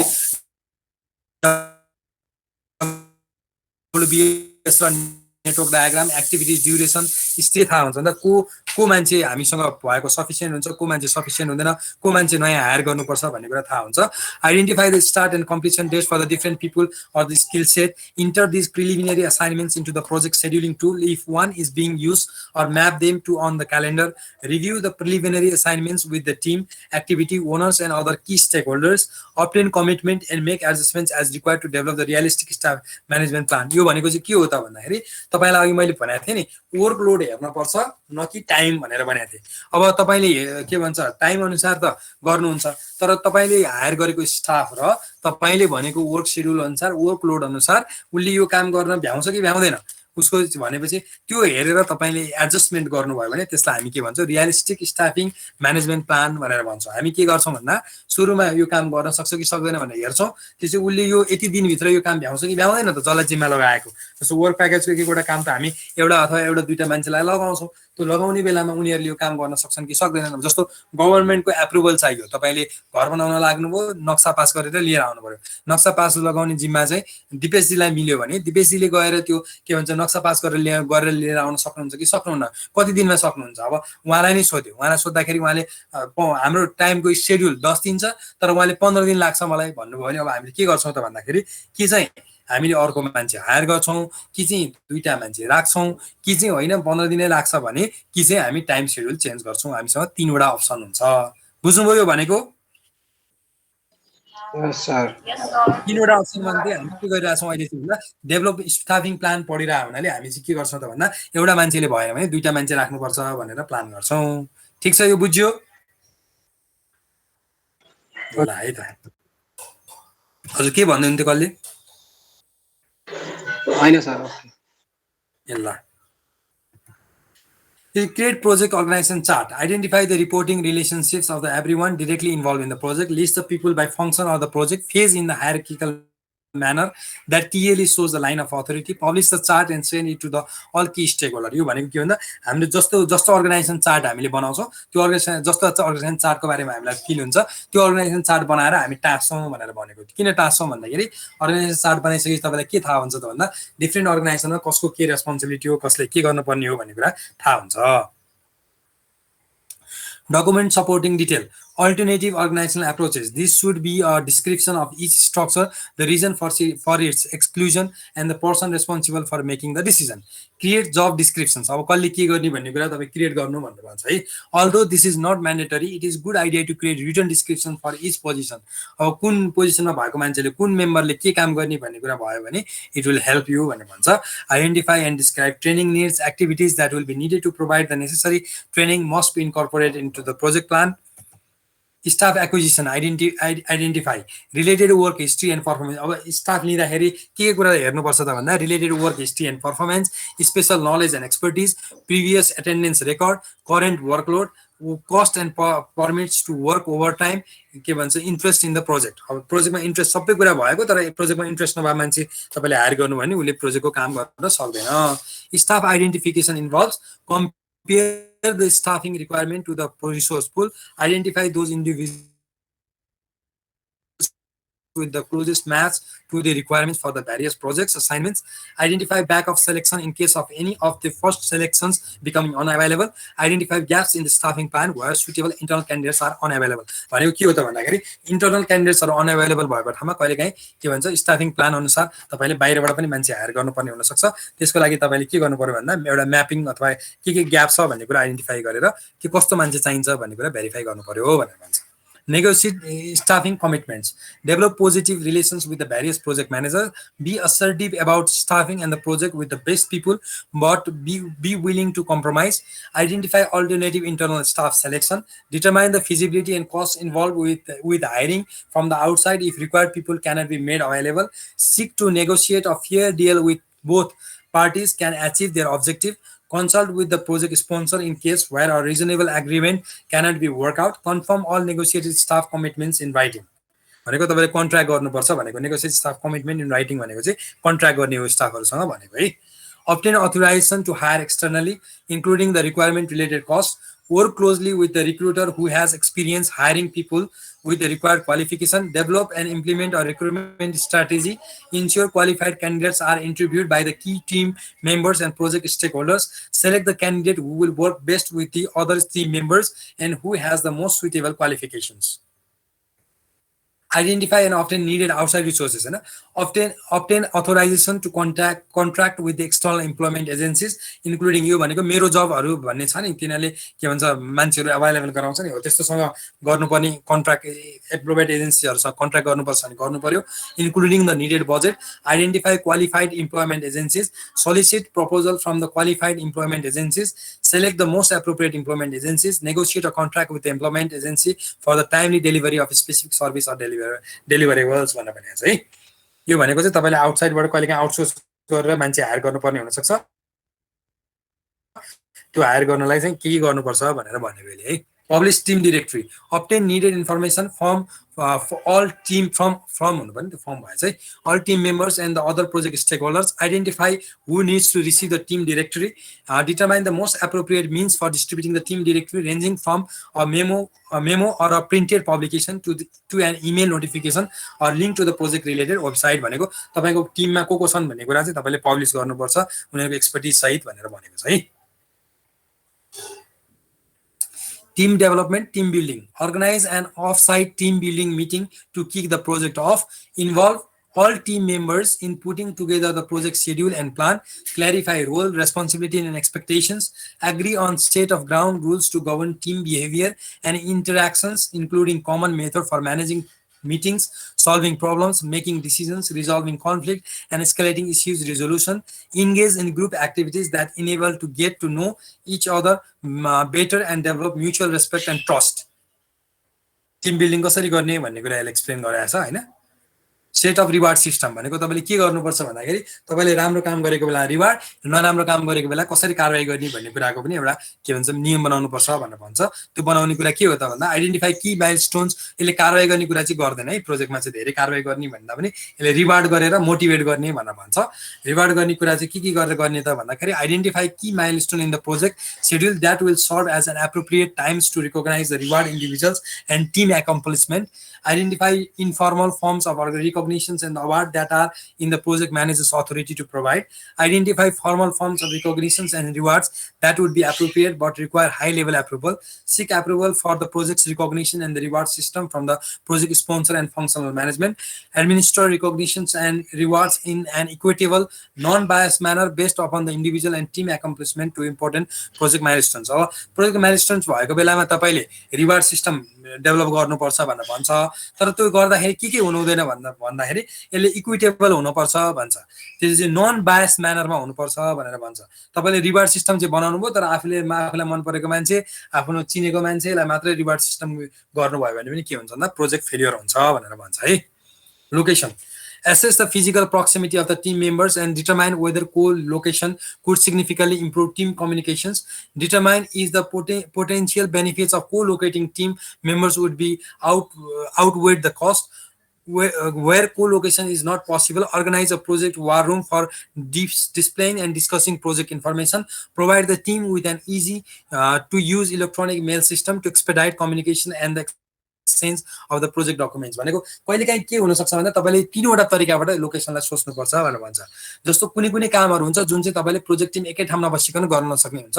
त्यसको लागि के गर्नुपर्छ भन्दा लोकेसन नै को-लोकेट गर्नुपर्छ अथवा सबैलाई एकै ठाउँमा राख्नुपर्छ भनेर भन्छ. जस्तो हाइड्रो पावर बनाउने ठाउँमा तपाईले साइट अफिस हुन्छ. साइट अफिसमा सबैजना साइट अफिसमा बसेर सँगै काम गर्छन् नि. त्यो चाहिँ किन भन्दाखेरि त्यो चाहिँ त्यसको निड अनुसार तपाईले को-लोकेट गर्नु भएको हैन. तर कहिलेकाहीँ के हुन सक्छ भन्दा जस्तो सफ्टवेयर डेभलपमेन्टमा एकै ठाउँमा राखेर मान्छेलाई टिमलाई एउटै रेसिडेन्समा राखेर गर्न पर्ने अथवा गर्न नसक्ने हुन सक्छ भने तपाईले के गर्नु पर्छ भन्दा प्रोजेक्ट वार रुम हुनु पर्यो, जहाँ चाहिँ प्रोजेक्टको सबै टिम मेम्बरले most of the time spend गर्न सक्ने, एउटै कोठामा बसेर टाइम के भन्छ स्पेन्ड गर्न सक्ने, म्याक्सिमम टाइम गर्न सक्ने बस्न सक्ने हुनु पर्यो भनेर भन्छ।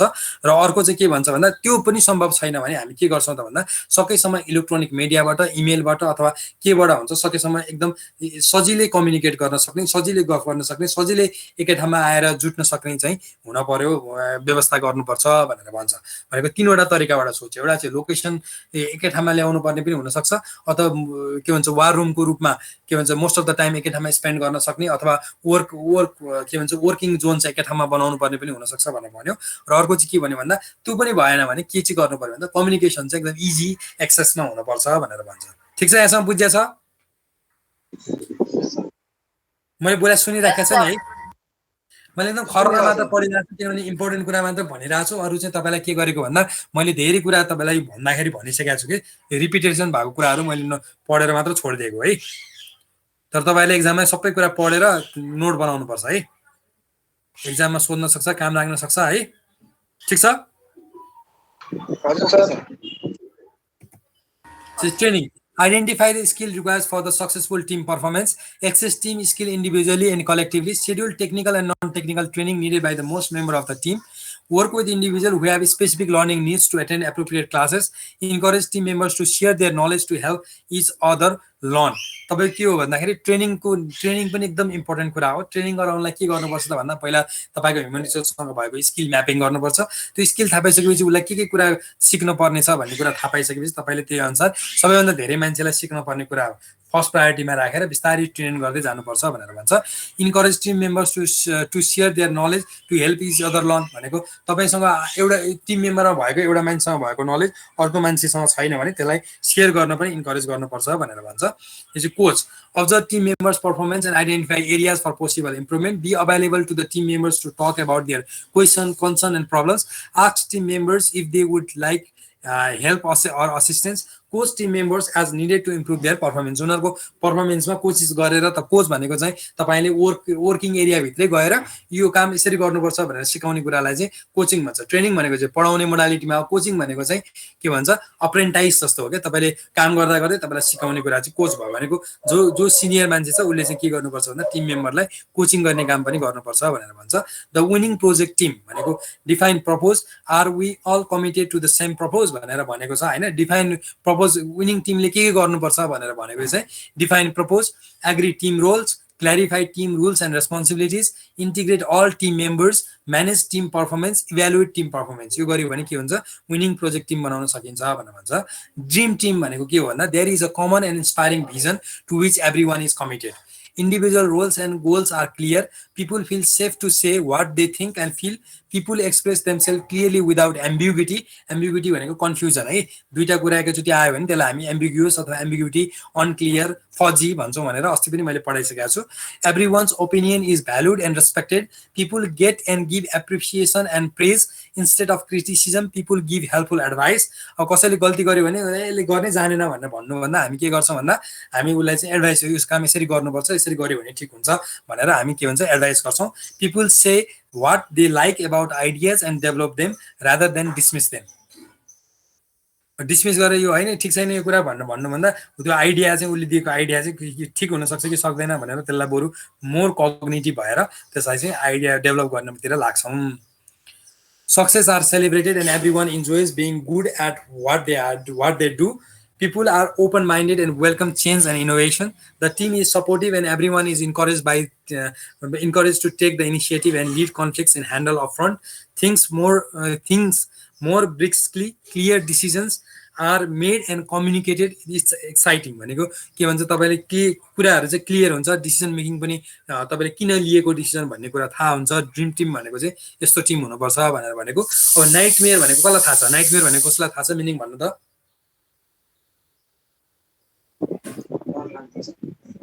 हजुर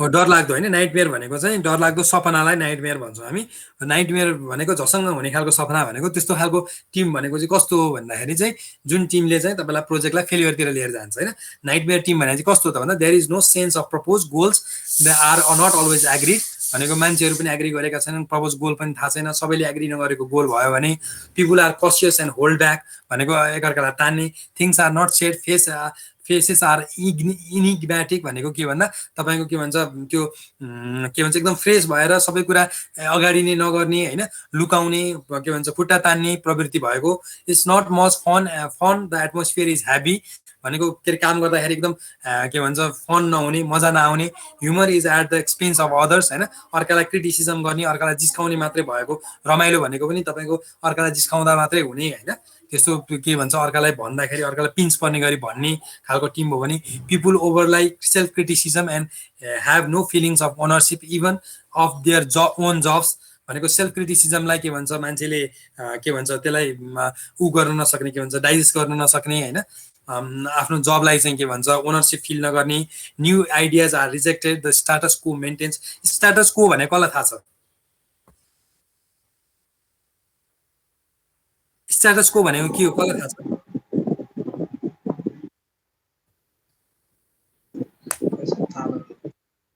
हजुर थाहा छैन ऋतुजीलाई थाहा छ कि थाहा भएन है स्ट्याटस को भनेको चाहिँ यो चाहिँ ग्रिकको वर्ड हो होइन त्यो भनेको के हो त भन्दा जस्तो स्ट्याटसमा छ त्यस्तै स्ट्याटसमा हुने भनेको चेन्ज नहुनेलाई स्ट्याटस को भनेर भन्छौँ हामी यो चाहिँ म्यानेजमेन्टमा तपाईँको इन्जिनियरिङमा नि कहीँ कहीँ युज हुन्छ त्यही भएर तपाईँले यो सम्झिराख्नुपर्ने शब्द है स्ट्याटस को भनेको चाहिँ जे छ त्यही यथावत रहनुलाई स्ट्याटस को भनेर भन्छौँ हामी स्ट्याटस को भनेको चाहिँ के हो भन्दा तपाईँको के अरे चेन्जलाई म्यानेज गर्न नसक्ने अथवा चेन्ज नहुने जे छ त्यही यथावत हुनुलाई स्ट्याटस को भनेर भन्छौँ त्यो भनेको जेनरल पोस्चर इज नो भनेर भनिरहेको थिएँ होइन जेनरल पोस्चर इज नो भनेको भने कसैले नयाँ आइडिया ल्यायो भने त्यसलाई एक्सेप्ट नगर्ने कि त्यो जे छ त्यही चलिरहेछ ठिकै छ नि त भइरहेछ भन्ने खालको मेन्टालिटीलाई हामी स्ट्याटस को भनेर भन्छौँ it maintains status quo the general posture is no there are rivalries competition is unhealthy and stems from the internal politics भनेको के हो त भन्दा अघि हामीले जुन के भन्छ मान्छेलाई चाहिँ एप्रिसिएट गर्नुपर्छ भनेर भन्यौँ नि त्यसमा चाहिँ अनहेल्दी कम्पिटिसन अब मैले पाउनुपर्छ यो भनेर अनहेल्दी कम्पिटिसन गर्ने साथीहरूलाई सहयोग नगर्ने त्यस्तो खालको टिम भयो भने त्यो चाहिँ नाइटमेयर टिम हुन्छ अनि त्यसले के गर्छ त भन्दा इन्टरनल पोलिटिक्स हुन्छ अब आफूलाई मन परे मान्छेलाई रिवार्ड दिने आफूलाई मन नपरे मान्छेलाई जति राम्रो काम गरे पनि मतलब नगर्ने भयो भने चाहिँ अनहेल्दी टिम बन्छ अनहेल्दी टिमहरू बनिसकेपछि के हुन्छ त्यो चाहिँ नाइटमेयर टिम हो भनेर भन्छ यसमा ठिक छ Yes, sir. A minority has lot to say, the majority says little, some say nothing at all भनेको के हो त भन्दा जो चाहिँ माइनोरिटी अथवा कमजोर छ त्यो कमजोरले चाहिँ के भन्छ एकदम धेरै कुरा भन्नुहुन्छ तर भन्न पाउँदैन मेजोरिटीले केही भन्न हुँदैन उसले सबै कुरा पाएको हुन्छ तर उसले पनि भन्दैन अनि केही मान्छेहरूले केही नि भन्दैनन् तर के हुन्छ भन्दा टिममा चाहिँ एकदम धेरै प्रब्लम क्रिएट भइरहेको हुन्छ त्यसले गर्दा के हुन्छ भन्दा तपाईँले जति कम्फर्टेबली सबै कुरा भन्न सक्नुहुन्छ त्यति राम्रो हुन्छ जस्तो तपाईँ मसँग डराएर बोल्न छोड्नु भयो भने तपाईँले बुझ्नु भएन भने पनि बोल्नुहुन्न केही पनि बोल्नुहुन्न त्यसपछि के हुन्छ तपाईँ र मेरो बिचमा राम्रो कम्युनिकेसन राम्रो रिलेसन भएन भने हामीले केही नि तपाईँले मैले पढाएको पनि तपाईँले बुझ्नुहुन्न तपाईँले बुझेको नबुझेको नि मलाई थाहा हुँदैन भनेपछि के हो त भन्दा त्यस्तो टिमहरूलाई चाहिँ हामी नाइटमेयर टिम भनेर भन्छौँ यो चाहिँ खास टिमको कुरामा हो मैले एक्जाम्पल मात्र तपाईँलाई मेरो दिएको हो होइन people don't listen to each other decisions take a long time a long हो यो छुट्टै हो अलङ टाइम भएछ यो decisions take a long time and most are imposed without any real consultation भनेको डिसिजन गर्नलाई एकदम टाइम लाग्छ जब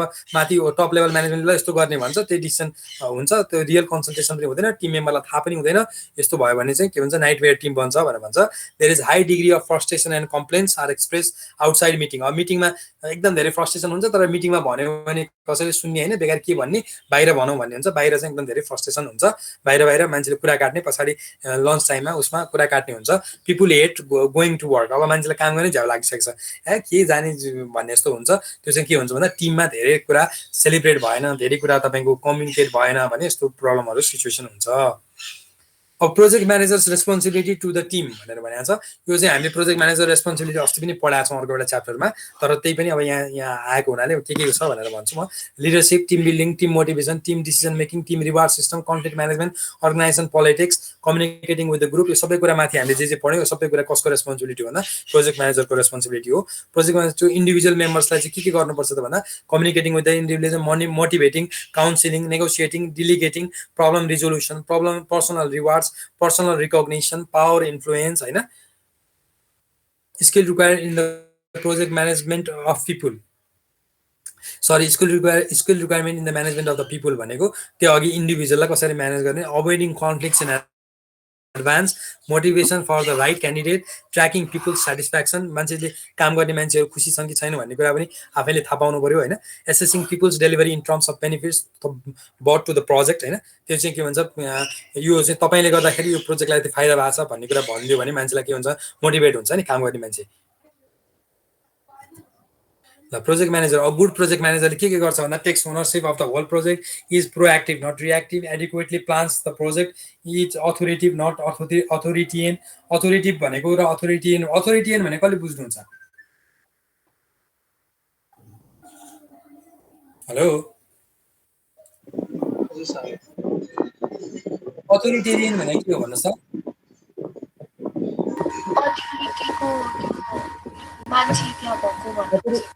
अथोरिटेरियन भनेको चाहिँ अथोरिटीको मानसिकता भएको, अथवा डिक्टेटरलाई हामी अथोरिटेरियन भन्छौँ। अथोरिटेटिभ भनेको चाहिँ आफूले भएको अथोरिटी के भन्छ सेलिब्रेट गर्ने अथवा अरूलाई पनि दिनेलाई भन्छ।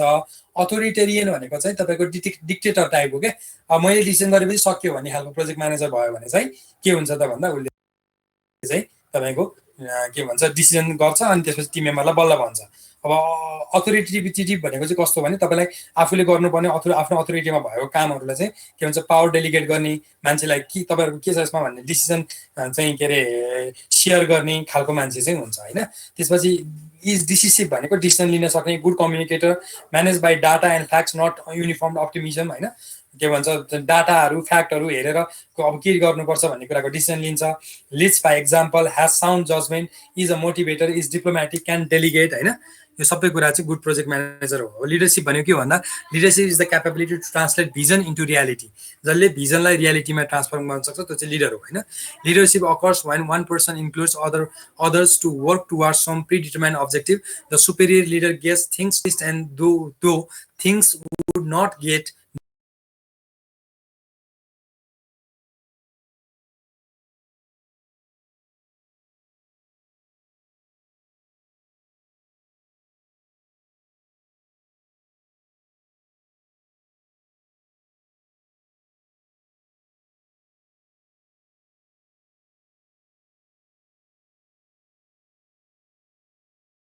done well if he were not there. When they succeed, he takes no credit, and because he takes no credit, credit never leaves him. भनेको के हो भन्दा जो यो यस्तो मान्छे हो लिडर भनेको जसले आफूले सक्सेसको क्रेडिट आफूले लिँदैन तर फेलियरको जिम्मेवारी आफूले लिन्छ, त्यस्तो मान्छेलाई हामी लिडर भनेर भन्छौँ।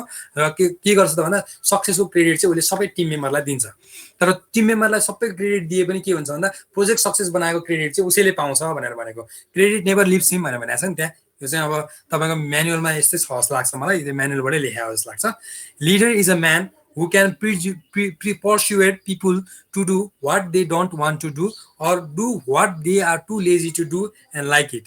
भनेको के हो भन्दाखेरि पर्सुएट गर्ने भनेको के भन्दा तपाईँलाई मोटिभेट गर्ने अथवा काम गर्नलाई बाध्य बनाउने होइन। कसरी बाध्य बनाउने भने फेरि जबरजस्ती अथोरिटी प्रयोग गरेर होइन, तपाईँलाई मोटिभेट गरेर बाध्य बनाउनलाई चाहिँ हामी लिडर भनेर भन्छौँ भनेर डेफिनेसन छ। A leader is best when people barely knows that he exists. Not so good when people obey and acclaim him. Worst when they despise him. भनेको के हो त भन्दाखेरि लिडर चाहिँ छैन भन्ने फिल भयो भने त्यो लिडर चाहिँ बेस्ट लिडर हो भनेर भन्छ क्या। लिडर छको प्रेजेन्सै छ भन्ने मान्छेले काम गर्ने मान्छे टिम मेम्बरले थाहा पाउँदैन भने त्यो बेस्ट लिडर हो। अब थाहा पाउँछ उसलाई ओबे गर्छ भने ठिकैको लिडर हो, र उसलाई चाहिँ के भन्छ उसको के भन्छ प्रेजेन्स चाहिँ उनीहरूले एकदम गर्छ भने त्यो चाहिँ के हो भन्दा वर्स्ट लिडर हो भनेर भन्छ है। त्यो चाहिँ भनेको के हो भन्दा लिडर चाहिँ छ भन्ने नै फिल हुँदैन टिममा भन्नु भन्छ। भनेको हामीहरू टिम मेम्बरै जस्तो हुनुपर्छ एउटा लिडर पनि, तर उसले के गर्छ भन्दाखेरि उसले डिफ्रेन्ट एट्रिब्युटबाट के गरिरहेको हुन्छ भन्दाखेरि मान्छेलाई मोटिभेट गरिरहेको हुन्छ काम गर्नलाई भनेर भन्छ। Fail to honour people they fail to honour you भनेको कुनै लिडरले तपाईँलाई मान्छेलाई अनर गर्न बिर्स्यो भने मान्छेले पनि तपाईँलाई अनर गर्न छोड्छ भनेको but of a good leader who talks little when his work is done his aim fulfilled they will all say what did this ourselves we did this ourselves भनेको के हो भन्दा टिमको मान्छेले चाहिँ यो हामीले गरे हो भनेर फिल गर्यो भने त्यो चाहिँ के हो भन्दा सक्सेसफुल लिडर हो भनेर भन्छ अब लिडरले चाहिँ के गर्नु भएन भन्दाखेरि के भन्छ who talks little when work is done मैले गरे हो भनेर धेरै भन्दैन उसले काम सकिएपछि हैन काम सके एम फुलफिल भइसकेपछि उसले धेरै गरे भन्दैन यो हामीले गरे हो हाम्रो टिमले गरे हो भनेर भन्छ हो त्यस्तो मान्छे चाहिँ रियल लिडर हो भनेर भन्छ तपाईले यदि मान्छेलाई रेस्पेक्ट गर्न जान्नु भएन अनर गर्न जान्नु भएन भने मान्छेले पनि तपाईलाई रेस्पेक्ट गर्दैन अनर गर्दैन भनेर भन्छ लिडरशिप कम्पोज अफ द के भन्छ the person leading the person being led the situation भनेको लिडरशिप चाहिँ तीनटा कुरा हुन्छ लिडरशिपमा भनेर भन्छ एउटा चाहिँ लिडर हुन्छ जसले लिड गरिरहेछ अर्को चाहिँ टिम मेम्बर हुन्छ जसलाई लिडरले लिड गर्छ र अर्को चाहिँ सिचुएसन भनेको तपाईको वर्क इन्भाइरोमेन्ट तपाईले कस्तो वर्क इन्भाइरोमेन्ट बनाउनुहुन्छ त्यसले पनि तपाईको लिडरशिप चाहिँ के भन्छ डिटरमाइन गर्छ भनेर भन्छ अब लिडरशिप टाइप्स हेरिडिटरी भनेको छ यो भनेको चाहिँ फेमिली बिजनेस रोयल्टी भनेको राजाहरू जसरी आउँथे अथवा फेमिली बिजनेसको ठुल्ठुलो छोराछोरीहरू हुन्छ उनीहरूले हेरिडिटीबाटै सिकेर हुन्छ भनेको बुवाले गरे हजुरबाले गरे देख्दा देख्दै उसले सिकेको हुन्छ त्यसलाई हामी हेरिडिटरी भनेर भन्छौँ qualities positive qualities develop over years भनेको त्यही वर्षौँदेखि उसले त्यो सिकिरहेको हुन्छ त्यसपछि अर्को चाहिँ सिचुएसनल क्वालिटिज भनेको चाहिँ वर्षौँदेखि सिकेर काम गर्दै गर्दै आएर सिकेकोलाई हामी क्वालिटिजबाट बनेको लिडर भनेर भन्छौँ अर्को सिचुएसनल भनेको तपाईँको कुनै एउटा situation good in some situations भनेको सधैँ राम्रो होइन तर कुनै कुनै सिचुएसनमा चाहिँ एकदम राम्रो होइन कुनै कुनै सिचुएसनमा चाहिँ अब के अरे चाहिँ ठिकै भन्ने खालको चाहिँ लिडरलाई चाहिँ सिचुएसनल लिडर भनेर भन्छौँ त्यो सिचुएसनल लिडरहरू चाहिँ कस्तो हुन्छ भन्दाखेरि तपाईँको कुनै एउटा विशेष काम गर्दा मात्रै उनीहरू चाहिँ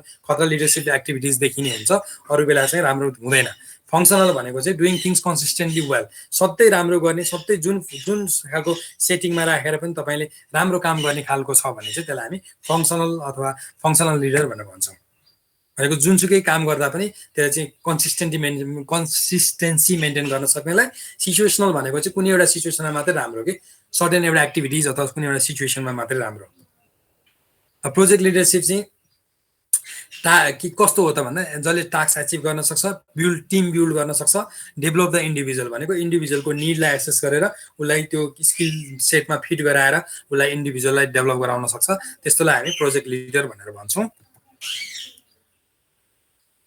इफेक्टिभ लिडरसिप के इन्फ्लुएन्स हुन्छ त भन्दा superiors expectations and behaviour task requirement peer expectations and behaviour subordinates characteristics expectation and behaviour organisation climate and policies personality past experience and expectations यो भनेको के हो त भन्दा लिडरको आफ्नो क्वालिटीसँग मात्रै लिडरसिप चाहिँ हुँदैन तर के पनि हुन्छ त भन्दा फलोवर भनेको जो टिम मेम्बर हो उनीहरूको पनि र अर्गनाइजेसनको क्लाइमेट पोलिसिज उसको बिहेभियरले पनि इफेक्टिभ लिडरसिप चाहिँ इन्फ्लुएन्स गर्छ भनेर भन्छ अब लिडरसिप स्टाइल अहिले अटोक्रेटिक अथोरिटेरियन भनेको थिएँ नि मैले हो त्यो चाहिँ अटोक्रेटिक कल्चरकोलाई हामी अथोरिटेरियन भनेर भन्छौँ उसको चाहिँ कस्तो हुन्छ भन्दा hierarchical decision making good for early stage of the team forming भनेर भन्छ अटोक्रेटिक कल्चर भनेको चाहिँ माथिको लिडरले नै सबै डिसिजन गर्नेलाई चाहिँ हामी के गर्छौँ त भन्दा अटोक्रेटिक भनेर भन्छौँ म्यानेजर अब करिजमेटिक भनेको छ करिजमेटिक भनेको चाहिँ के manager sells decisions by personal influence अब करिजमेटिक लिडर भनेको चाहिँ के भन्दा मान्छेलाई तपाईँले इन्डिभिजुअल इन्फ्लुएन्स गरेर डिसिजन गर्नेलाई चाहिँ हामी करिजमेटिक भनेर भन्छौँ यो पनि झन्डै अटोक्रेटिक जस्तो हो तर उसको चाहिँ के हुन्छ स्किल के हुन्छ भन्दा करिजमा चाहिँ स्किलको रूपमा करिजमा हुन्छ त्यो करिजमाले तपाईँलाई के गर्छ भने तपाईँलाई इन्फ्लुएन्स गर्छ र तपाईँले उसले गरेको डिसिजनलाई चाहिँ एप्रिसिएट गर्नुहुन्छ त्यो एप्रिसिएट गराउने प्रोसेसलाई चाहिँ करिजमेटिक लिडरसिप भनेर भन्छ के अरे चाहिँ democratic consulting with the team भनेको चाहिँ डेमोक्रेटिक भनेको चाहिँ कस्तो भने टिमसँग कन्सल्टिङ गरेर टिमसँगै कुरा गरेर टिमलाई नै के गर्ने भन्दाखेरि टिमलाई नै टिमसँग बसेर छलफल गरेर गर्नेलाई चाहिँ डेमोक्रेटिक भनेर भन्छ यो तीनवटा भनेको बुझ्नु नि अटोक्रेटिक करिजमेटिक र डेमोक्रेटिक अटोक्रेटिक नै हो करिजमेटिक भनेको पनि झन्डै तर उसले के गर्छ भने पर्सनल्ली सबैलाई म्यानेज गर्छ क्या पर्सनल्ली तपाईँलाई कन्भिन्स गर्छ अटोक्रेटिकमा चाहिँ तपाईँ कन्भिन्स नभए पनि उसले ल यो डिसिजन गर्ने भने चाहिँ गरे सक्यो होइन करिजमेटिकले चाहिँ त्यस्तो गर्दैन करिजमेटिकले चाहिँ डिसिजन अटोक्रेटिकबाट गरे पनि तपाईँलाई कन्भिन्स गरेर तपाईँलाई के गरेको हुन्छ डेमोक्रेटिक भनेको चाहिँ तपाईँ टिम मेम्बरहरूबाट आएको सबैको कुरा लिएर अनि त्यही अनुसार गर्नेलाई चाहिँ डेमोक्रेटिक भनेर भन्छ इम्पावरिङ भनेको चाहिँ पर्फर्मेन्स बाई पर्फर्मेन्स नै तपाईँलाई इम्पावर गर्दै गर्दै तपाईँलाई नै डिसिजन मेकिङको लागि पावरफुल बनाउने कुरा चाहिँ के हो त भन्दा इम्पावरिङ लिडरसिप हो leadership based on trust, leaders do what they say and say what they mean भनेको के गर्ने त्यो मात्रै भन्छ र जे भन्छ त्यो गर्छ भन्ने चाहिँ के भन्छ ट्रस्ट लिडरसिपले गर्ने कुरा हो भन्नु भन्छ। They admit when they are wrong, तपाईँ गल्ती गर्नु भएको छ भने तपाईँले मैले गल्ती गरेँ भनेर भन्नुपर्छ, अनि मात्र ट्रस्ट डेभलप हुन्छ। They enlist the opinions and ideas of others in decisions that impacted them in this way they earn the trust of the people with whom they work. To be a good leader one has to find, build on and grant trust to others. अरूले trust नगरिकन तपाईँ good leader बन्नुहुन्न। Trust is earn through commitment, trust is lost through inconsistent behaviour. अब तपाईँले एउटा कुरा भन्नुभयो अरू कुरा गर्नुभयो भने के हुन्छ भने बिस्तारै ट्रस्ट बुझ्दै जान्छ।